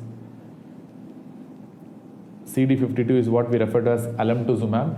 This alemtuzumab is currently approved in many conditions, especially in multiple sclerosis, MS, multiple sclerosis. And similarly, there are a lot of other receptors, which means this alemtuzumab can be considered as anti-B cell as well as and alemtuzumab is also approved for SLE as well recently. So this alemtuzumab can be considered as anti-B as well as anti-T cell, because they're going to kill both B cell and T cell by the same principle, like what I told by Fc gamma R3 receptor. Similarly, there is CD20 molecule, but this is present only on the B cell, so we are not going to discuss here. So again, antibody against B cell, the characteristic example is something called rituximab. You have ocrelizumab, you have ofatumumab. A lot of examples are there for anti-CD20, which we'll discuss in subsequent sections. But rituximab is a classic example, which is an anti-CD20. Rather than calling rituximab as anti-CD20 molecule, instead it is better to call rituximab as anti-B cell, because they are B cell depleting antibodies, because they are going to kill the B cell that generate antibodies.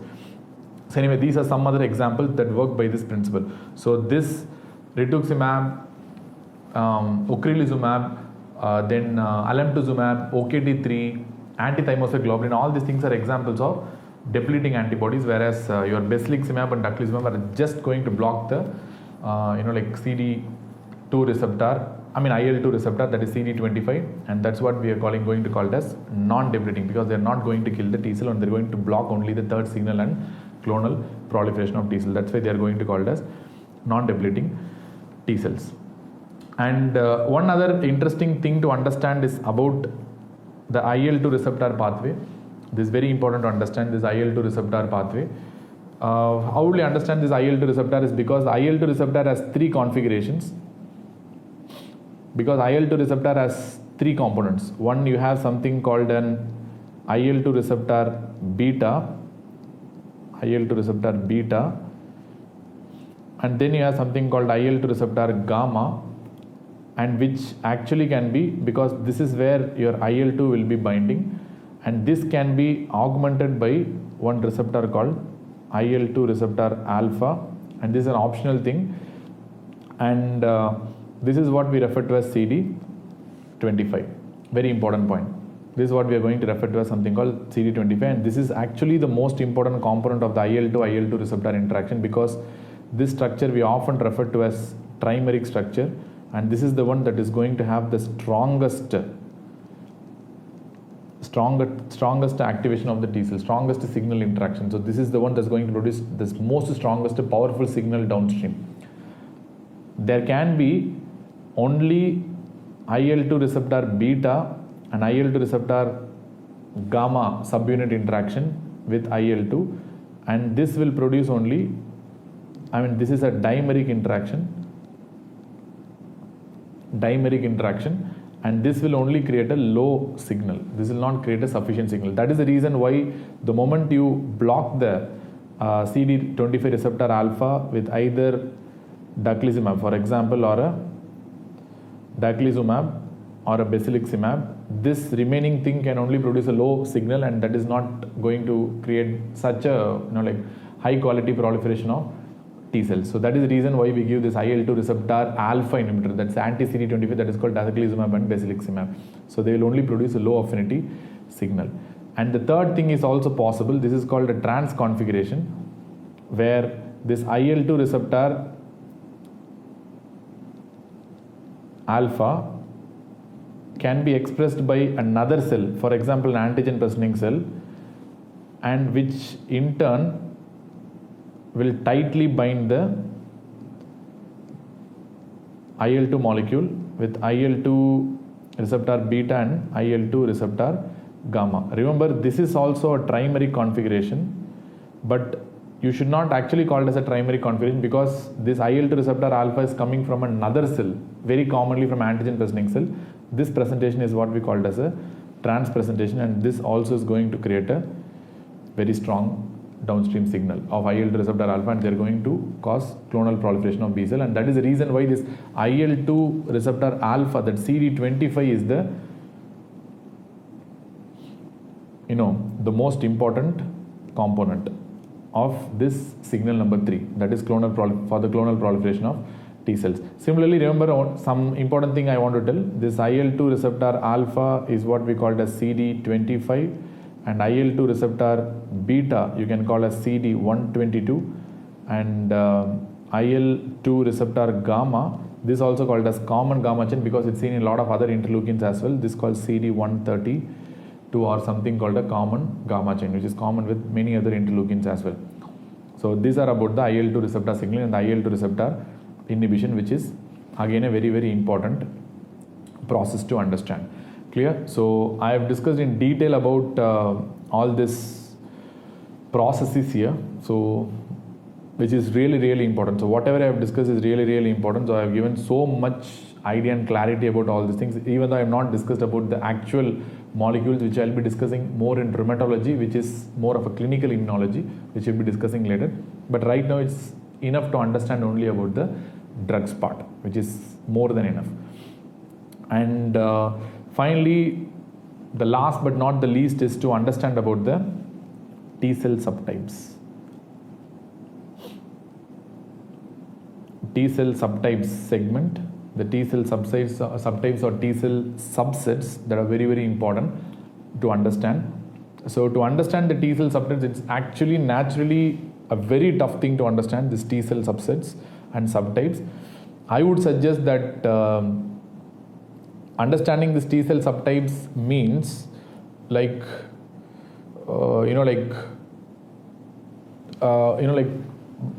understanding about the antigen presenting cell and the T cell link through multiple extracellular and intracellular pathways. So let us see and put as a central diagram. This is very easy to understand.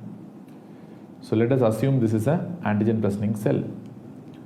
You know that antigen presenting cell could be either a macrophage or a dendritic cell.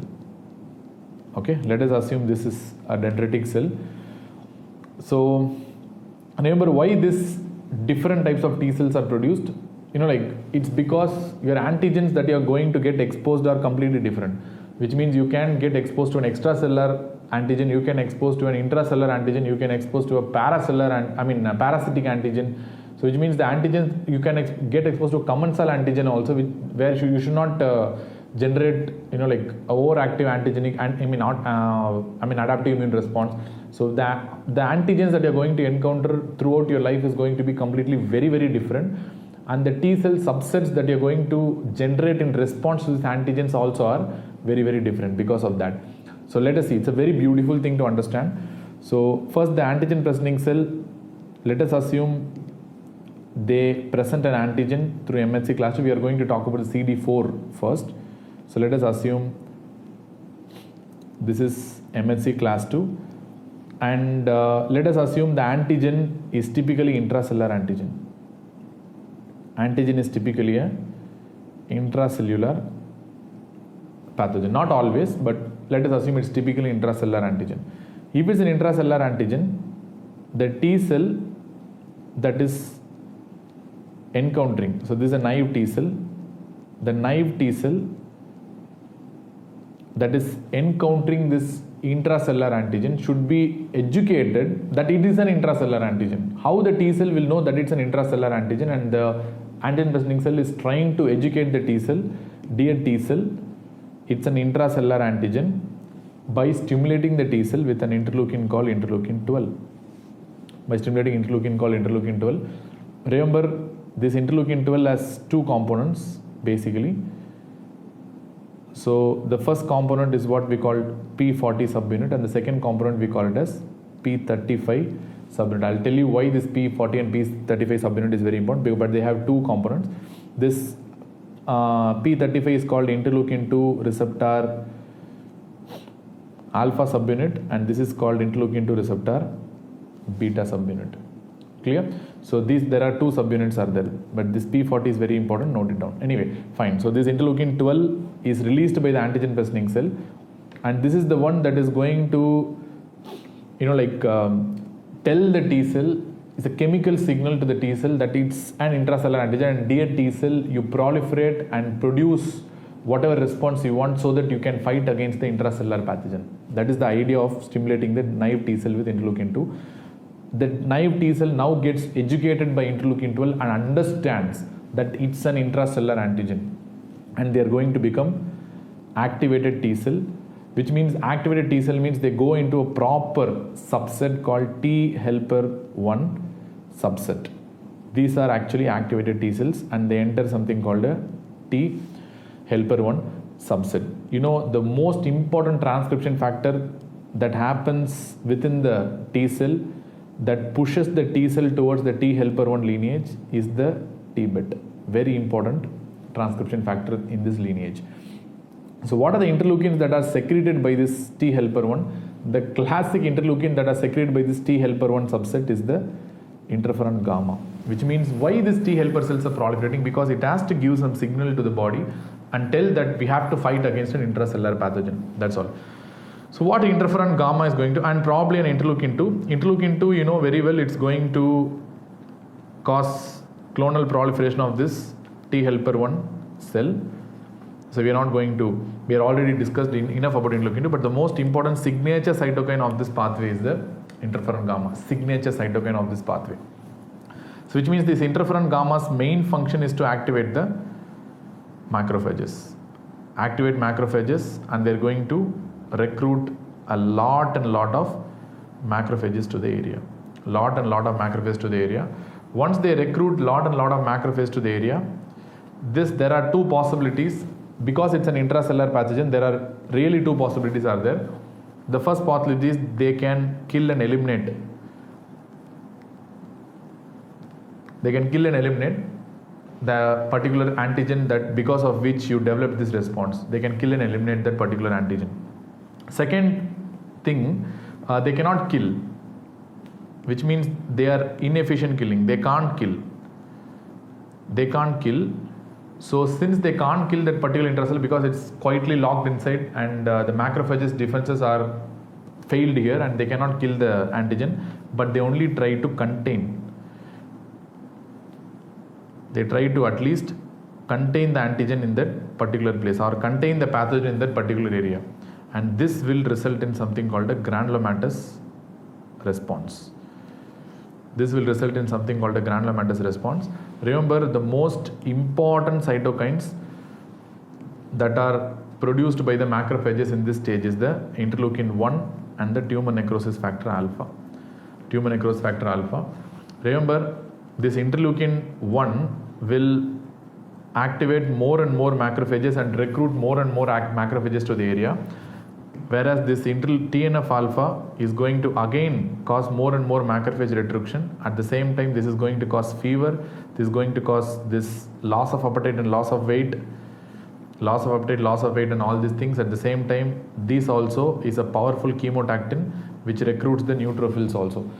And TNF alpha is a very important component. This is the one that does all these things, macrophage recruitment, more and more macrophage recruitment, and causing more and more neutrophil recruitment, which can either kill and eliminate, or which means if it can't kill, they can go for a granulomatous response where the antigen is like just contained within that particular area, which means you would have seen a granulomatous response where the antigen will be still there in the center, and there will be surrounding, there will be lot of macrophages and reactive histiocytes with multinucleated giant cells, and all these will be there. These are macrophages that wall off with a collar of peripheral lymphocytes.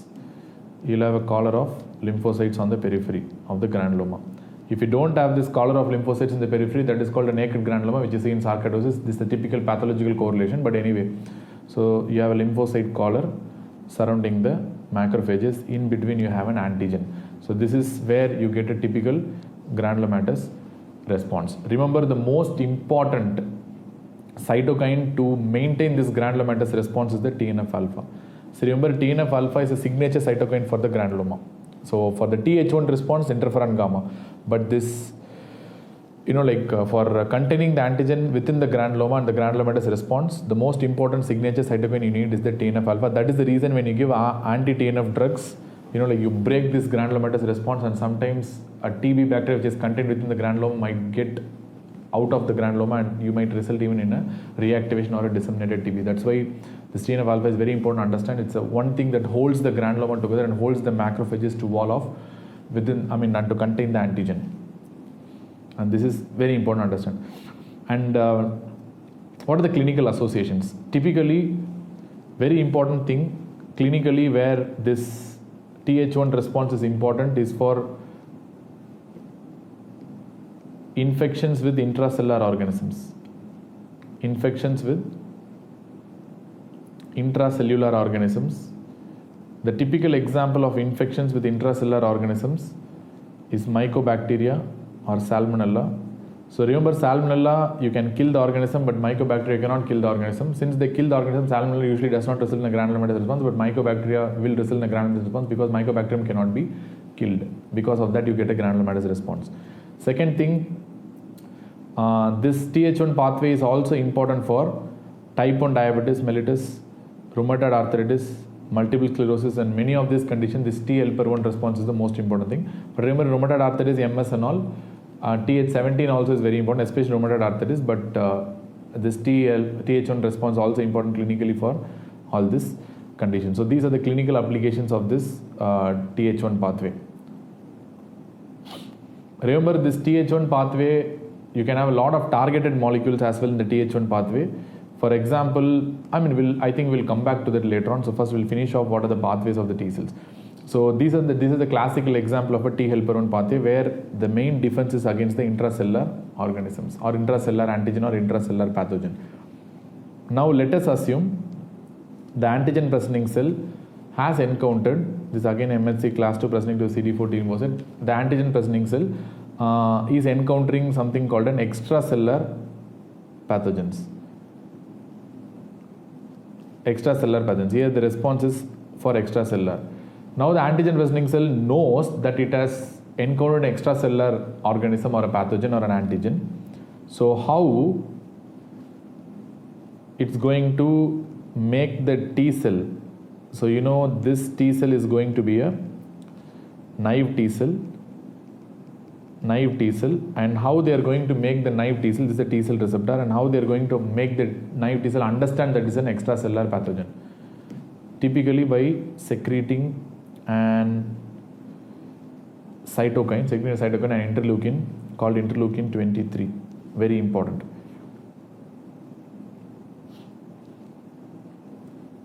This interleukin 23. Remember, this interleukin 23 also has two components. And again, I'm telling one component is P40, another component is P19. I'll tell you why again this is important. This P40 is again a very important component and common between both interleukin 12 and interleukin 23. So this is all what we call as IL-23 receptor beta, and this is what we call IL-23 receptor alpha, P19 subunit. So remember, this P40 is common between interleukin 23 and interleukin 2.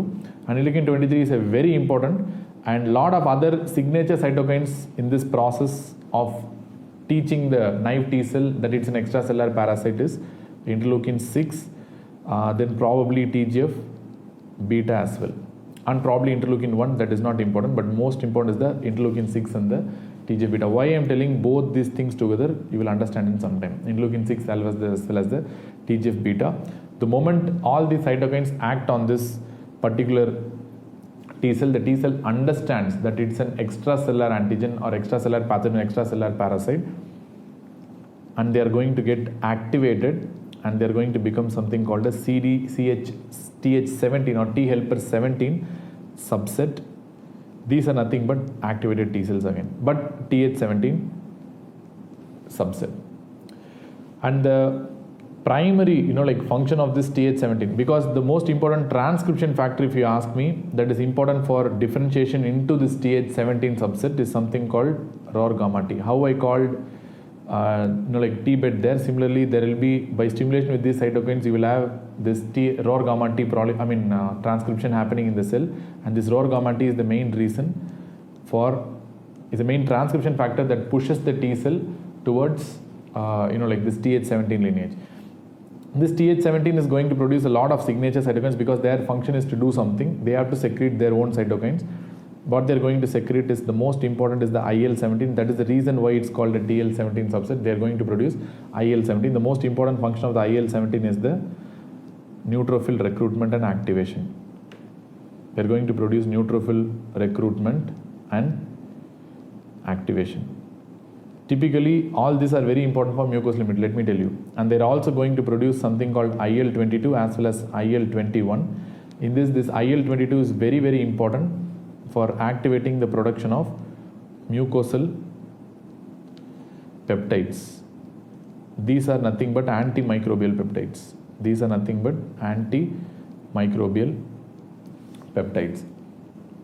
Remember, clearly you can see that TH17 pathway is very, very important for mucosal immunity. More than anything, they are very, very important for mucosal immunity, for protecting the mucosa from damage from organisms. That is where your TH17 subset is very important. What is the clinical application of this TH17 subset is? This TH17 subset sometimes becomes the target, one of the important primary targets of HIV CD4. Everyone knows that. In the CD4, a particular subset is more susceptible for HIV, that is TH17. That is why the first thing that is lost in a patient with HIV is mucosal defense. That is the reason why they get a lot of infections, cryptosporidium, diarrhea, they can produce candidiasis, a lot of mucosal problems they will get, because this TH17 subset is particularly more and more susceptible for HIV infection among all the CD4 subsets that are infected by HIV. So again, this is very important for mucosal immunity, really, really important. So these are some of the TH17, and again this TH17 subset is the one that clinical application, if you ask me about this TH17 subset clinically, number one, the first thing you will have is something called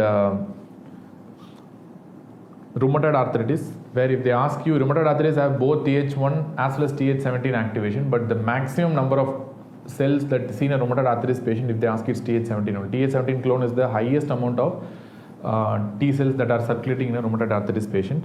Second one, probably this is also very, very important for psoriasis as well. Remember, rheumatoid arthritis and psoriasis come under TH1 pathway also, but TH17 is currently thought to be the most important for both rheumatoid arthritis as well as psoriasis. This thing. And third one, TH17 production is deficient in a syndrome called hyper IgE syndrome, otherwise referred to as something called Job syndrome, where the patient will have something called STAT3 deficiency. Because of the STAT3 deficiency, we'll discuss later on what is Job syndrome in immunodeficiency syndromes, but right now it is very important for understanding, because not only this ROR gamma T, STAT3 is also important for this TH17 proliferation. But anyway, if that is deficient, you will result in something called hyper IgE syndrome called Job syndrome. We'll discuss later on about that. So these are some of the important things about the TH17 pathway. Now let us assume the macrophage or dendritic cell or the antigen presenting cell has to fight against, is sensing a parasitic antigen. Now let us assume the antigen is parasitic antigen. So how the APC will communicate with the T cell telling it's a parasitic antigen? Very simple. If it's a parasitic antigen, again this naive T cell, this is a naive T cell, will be educated that it's a parasitic antigen by production of some signature cytokines. The most important signature cytokine is interleukin 2 and interleukin 4. The most important in this being the interleukin 4. Interleukin 4 is the signature cytokine here, signature cytokine of this pathway. Interleukin 4 will educate the naive T cell. Interleukin 4 will educate the naive T cell to proliferate into a new subset of T cells called T helper 2 cells. T helper 2 cells. These T helper 2 cells, once they are produced, they are actually generated against these parasites, parasitic antigens. These like parasites like whatever, your Ascaria or like Enterobius vermiculus, whatever the parasites are. So these are actually direct against these parasitic antigens, where this TS2 cells will start producing their own signature cytokines in the form of something called interleukin 4 or interleukin 5 or even interleukin 13. So these are the three characteristic signature cytokines and very important transcription factors that pushes this naive T cell to become this Th2 subset is GATA3 and STAT6. So this GATA3 and STAT6 are the typical signature cytokines, signature transcription factors of this pathway, where this is the one that pushes the naive T cell towards the formation of the T helper 2 subset. Where this interleukin 4 is very important for production of Ig, because they are going to cause something called plasma cell and B cell class switching in the lymph node, and they are going to produce excessive immunoglobulin D. And you have interleukin 5 also, which is going to activate the eosinophils and mast cells, and they cause eosinophilic recruitment and mast cell recruitment to the surface, and they are going to kill the parasite by degranulation, eosinophils and mast cells. And this is very important for remodeling of that particular. Interleukin 13 is very important for remodeling of that particular area and mucus secretion. Mucus secretion, where the parasite can be trapped within the mucus so that they can be made immobile and they can be killed by the influxing eosinophils and the mast cells. So this is the idea. So you have IL4, you have IL5 and IL13. All these are very important signature cytokines of this particular pathway. And IL6 is also very important here, which is going to stimulate the T helper 2 pathway. But these are three signature cytokines of this pathway. Remember, the clinical application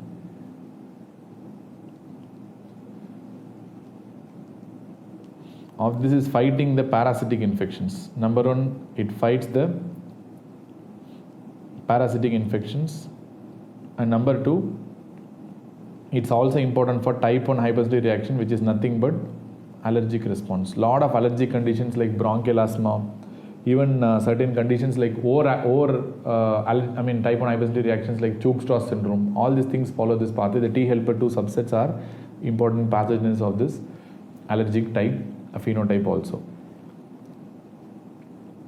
And there are other group of T cells, like for example, the most important other group of T cells which I have not discussed is about the follicular T helper cells. So these are follicular T helper cells, which is not related to this because this macrophage in the lymph node, if the antigen presenting cells in the lymph node, especially in the lymph node this happens, not anywhere else, in the lymph node will activate certain group of naive T cells. These are again naive T cells. If they encounter an antigen, they make this naive T cells to proliferate towards another subset called follicular T helper cells.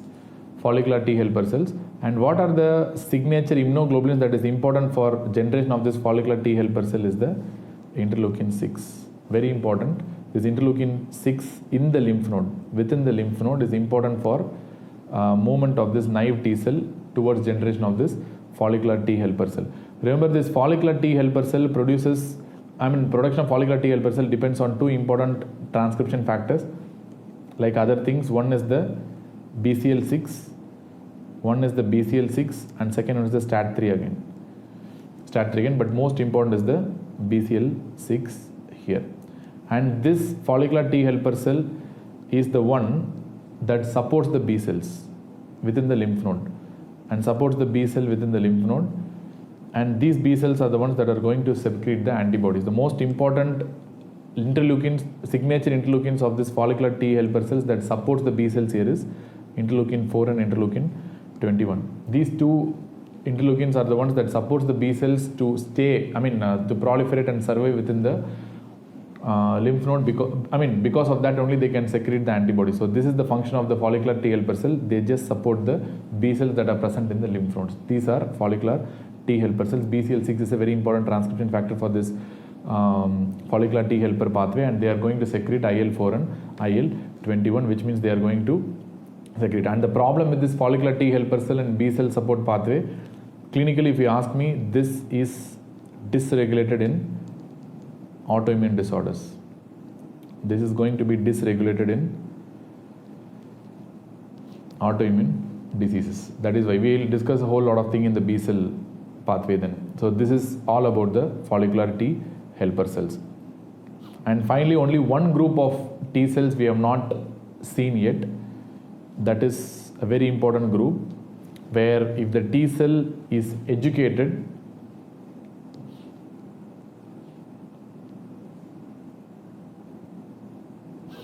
by antigen presenting cell, this happens in the thymus itself. Remember, this happens in the thymus itself, where they bind with the self antigen actually. It's not extrinsic antigen or intrinsic, it's not a pathogen, where the T cells, I told you this already, they bind with the self antigen. If they bind with moderate affinity with the self antigen, in the thymic APCs, that is the thymic medullary thymic epithelial cells and the medullary dendritic cells of the thymus itself, is going to educate this through two signature cytokines. That is, they are going to have TGF beta. This is a very, very important signature cytokine. Remember, very importantly, I told you if TGF beta along with IL-6 is stimulating the naive T cell, they are going to become T helper 17 pathway.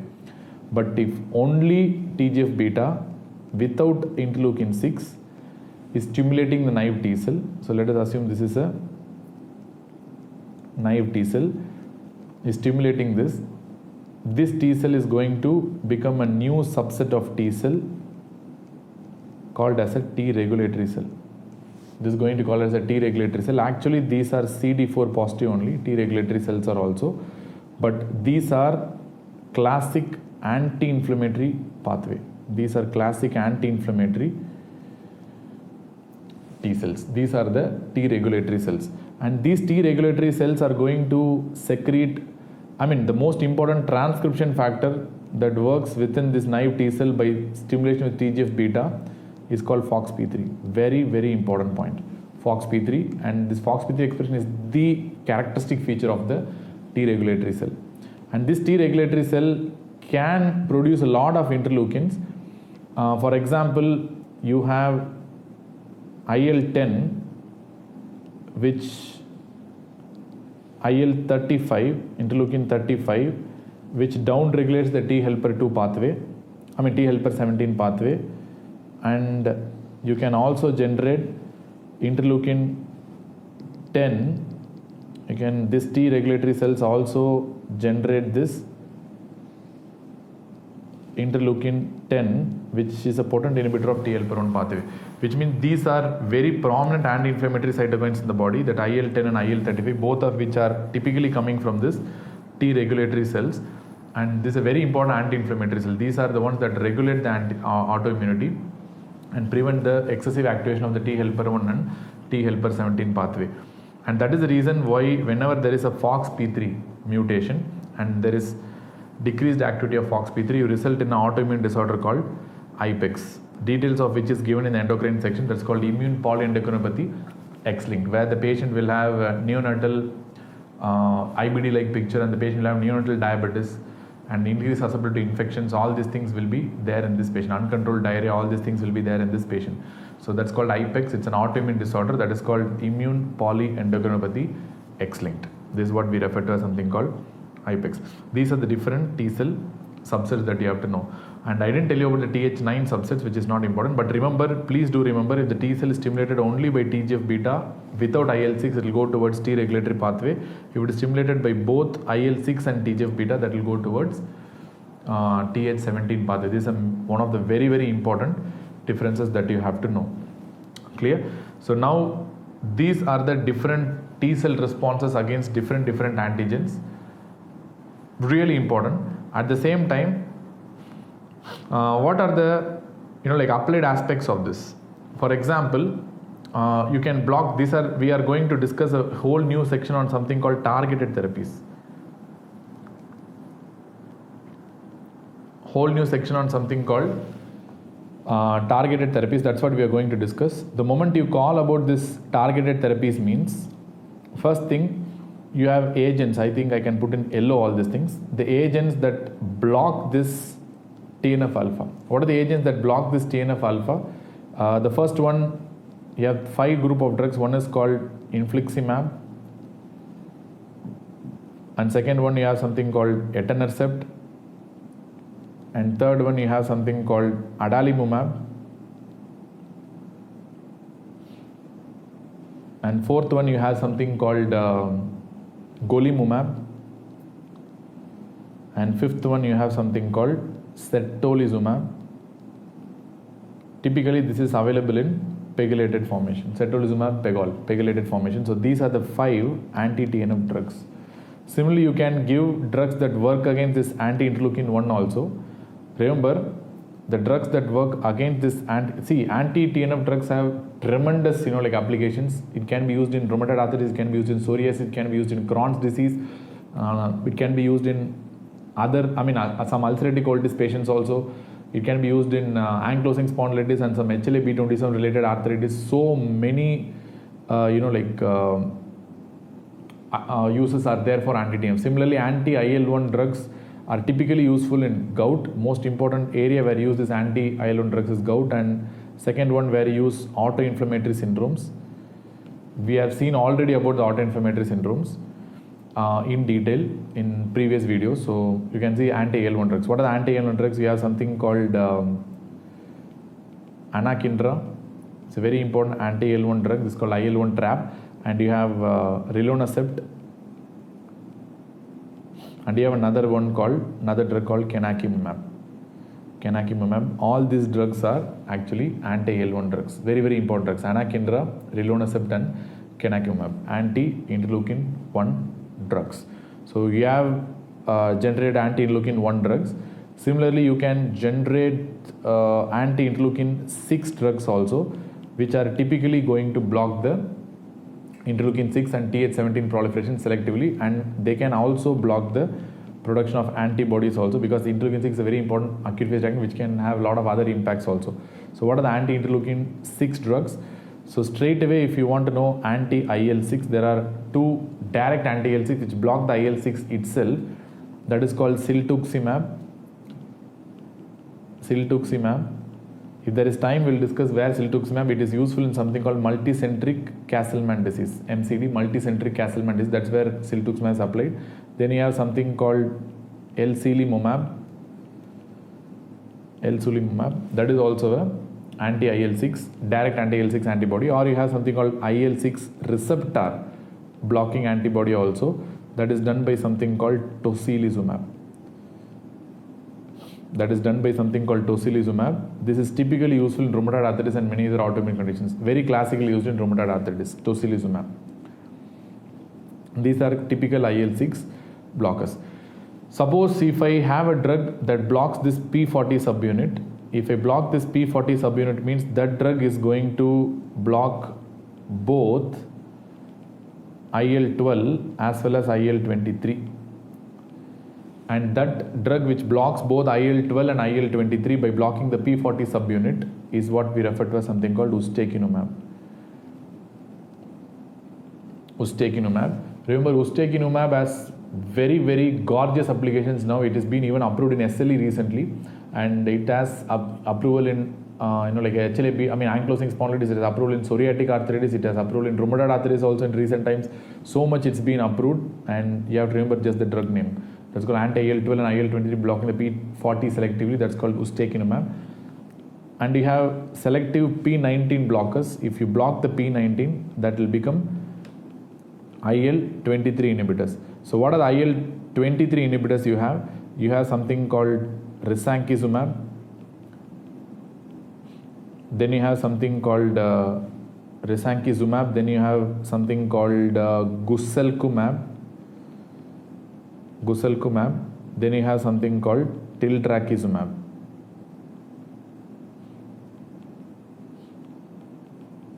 Risankizumab, guselkumab, and tiltrakizumab. So these are the three drugs that are actually IL-23. IL-23 is actually very important for formation of this Th17 subset. So which is actually all of these things are approved in psoriasis, plaque psoriasis and chronic plaque psoriasis. This is approved. Very important application. Rheumatoid arthritis also is under the pipeline, but psoriasis is definitely approved.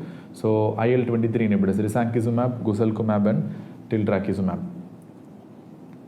Now you can actually block this IL-17 production.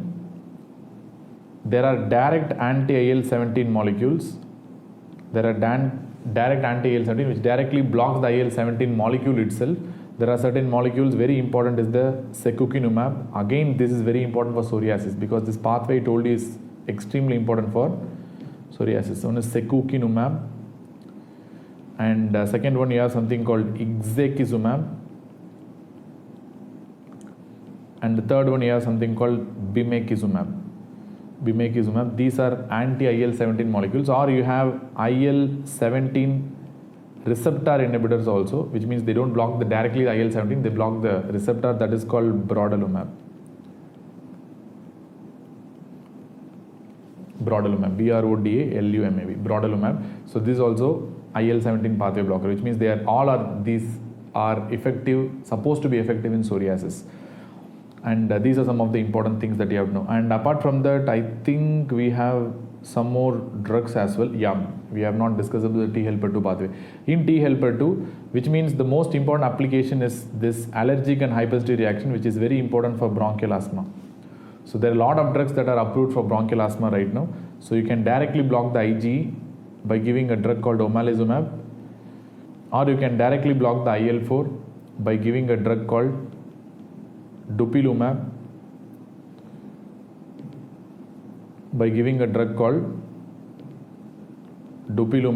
Other drugs that also are anti-IL-4 or like for example you have something called pascolizumab,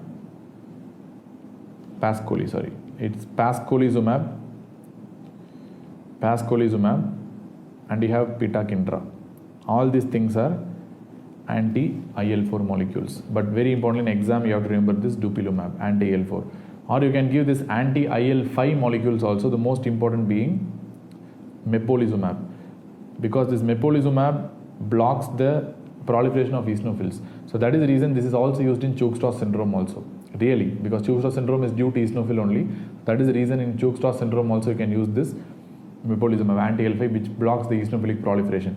Then you have reslizumab. These directly block the IL-5, but you have an anti-IL-5 receptor inhibitor that is called benralizumab. That's called benralizumab, anti-IL-5 receptor inhibitor. This is what we refer to as something called benralizumab. Similarly, you can block the IL-13 also. IL-13 blocker, you have typically one thing called lebrikizumab. This is actually a IL-13 inhibitor. This is what we refer to as something called lebrikizumab. So this is an IL-13 inhibitor. Clear? So where use in bronchial asthma, for example, if the patient is having a phenotype that is producing high Ig, you can use omalizumab or dupilumab or pitacindra or pascolizumab. If the patient is having a bronchial asthma with a phenotype that is having high eosinophil count, then you can use mepolizumab and associated compounds like leslizumab and benralizumab. The patient is having a phenotype of bronchial asthma that is more in favor of severe airway remodeling and high mucus production and cough and expectoration is more in that particular bronchial asthma patient, then you can go for lebrikizumab. So depending on the phenotype, you can give a particular monoclonal antibody. So whatever I told you till now, these are actually the targeted therapies, right from the anti-TNF, anti-IL-1 to anti-IL-6, anti-IL-23, anti-IL-12 and anti-IL-23 inhibitors, anti-IL-17 inhibitors, anti-IL-4 inhibitors, anti-IL-5 inhibitors and anti-IL-13 inhibitors. All these drugs are very, very important for exams, which means now actually we are living in the era where they are going to ask about the targeted therapy. So that is the reason why I told this targeted therapies are very, very important. And final say on the T cell markers. Final say on the T cell markers. Very importantly, we are talking about effector T cells. Effector T cells are of, and we have something called T regulatory cells, and finally you have alternate T cell lineages like delta gamma T cells and natural killer T cells. What are the markers of all these T cells? Number one, effector T cells, you have CD4 T helper cell and CD8 T helper cell. Obviously, these cells will be CD4 positive, this will be CD8 positive. Apart from that, remember the CD4 T cell phenotype means there will be CD8 negative. CD8 phenotype effector T cell means there will be CD4 negative. And they will have CD3 positive, definitely this is a pan T cell marker. And if you are a T regulatory cell, so this is going to have CD8 negative. At the same time, there will be CD4 positive because this is also a CD4 positive T cell. But apart from that, they are going to have CD3 positivity because it's a pan T cell marker, and they are going to have high level of expression of FOXP3. FOXP3 expression will be too much. This is the one that differentiates the T regulatory cell from any other particular T cell. And they will also be CD25 and 127 positive. This is not important even though, but FOXP3 is really, really important. And about the gamma delta T cell, this will be both CD8 negative as well as CD4 negative, but definitely they will be CD3 positive. At the same time, they will be having this ROR gamma T positivity, very important, but they will be double negative. And what about this NK T cell? Natural killer T cell again will be CD4 negative as well as CD8 negative, but they will be CD3 positive because it confirms the T cell lineage, but there will be interferon gamma and interleukin 4 positive. Interleukin 4 positive. Very important. This will be interleukin 4 positive. So these are the different T cell markers. And remember, this T cell receptors itself are having lot of subsets. For example, you have a T helper 1 subset, you have a T helper 17 subset, and you have a T helper 2 subset. So what are the markers of T helper 1 subset? You have CXCR3 and CCR5. This will be the main marker of TH1 subset. TH17 subset will be having CCR6 and CCR4. That is the marker of TH17 subset. And TH2 subset, you have CRTH2, CCR4 and CCR3. These are the TH2 subset markers. And follicular T helper cell markers, if you want to know, they have CXCR5 positivity and PD1 checkpoint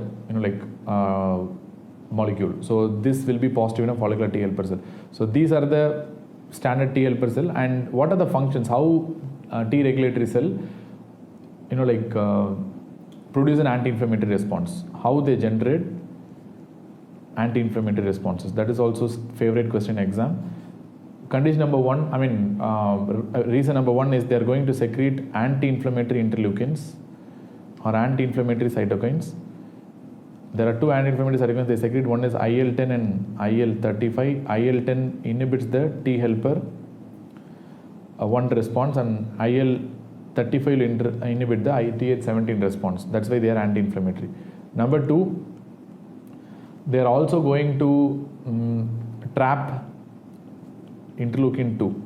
How they trap interleukin 2 is because this T regulatory cell has interleukin 2 receptor alpha in excess amounts. So what happens is the interleukin 2 secreted by, for example, an activated T cell. For example, this is an activated T cell activated T cell that is secreting a lot of interleukin 2. Which means this interleukin 2 is secreted for activating other cells. But what will happen is this T regulatory cell will trap a lot of IL-2 secreted by this activated T cell, other phenotypes, and they are not, they don't activate, they just gobble up and they are silent, that's all. They are not going to cause any activation of anything. So which means they reduce the levels of interleukin 2 available for the other T cells to get activated. So that is how they trap the IL-2, and this is one mechanism how they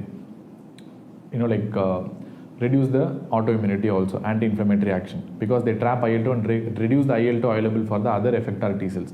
And third mechanism is by binding with MHC. This is something little difficult to understand, but it's not impossible to understand. As I already told you, for example, if this is an antigen presenting cell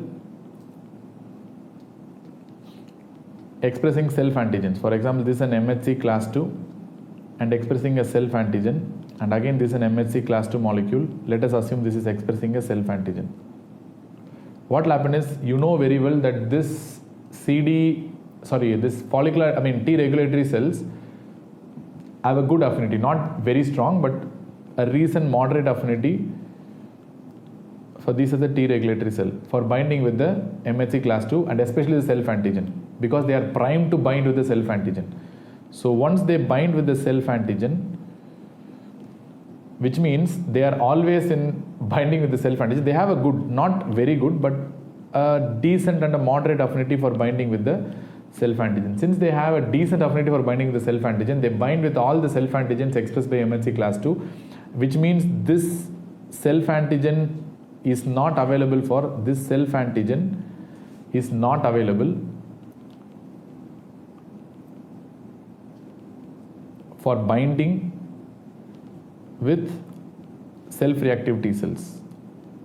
Self-reactive T cells. They are not available for binding with self-reactive T cells, which means they bind with the self-antigen, but they don't generate any response, because those kind of cells only are becoming your T regulatory cells. They just bind and they don't create any response, which means they saturate the MHCs that represent self-antigens and they make them unavailable. These MHC binding sites will be made unavailable for the self-reactive T cells that are potentially circulating in the system, and just by sheer competition. They just bind and they block these sites and they make it unavailable for the other self-reactive or autoreactive T cells that are potentially circulating in the system. And these are the three major mechanisms how your T regulatory cells are going to generate an anti-inflammatory response, which is really very, very important. So finally, we are coming to a conclusion and a halt of all the T cell mechanisms, right from starting from the development and maturation. We have discussed about the activation part and the drugs, 3-signal model, and the different subsets of T cells and how they all get activated, and what are the interleukins, what are the transcription factors, what are the target therapies that we currently use, what are the molecules that are direct against different subsets of T cells, and all these things we have already found out. And I think with this we can conclude this. This is a very long video, but still we can conclude this. I hope you understood about the complex process of T cell and T cell activation and their subsets. And in the next section we will be discussing on the B cells and their functions appropriately.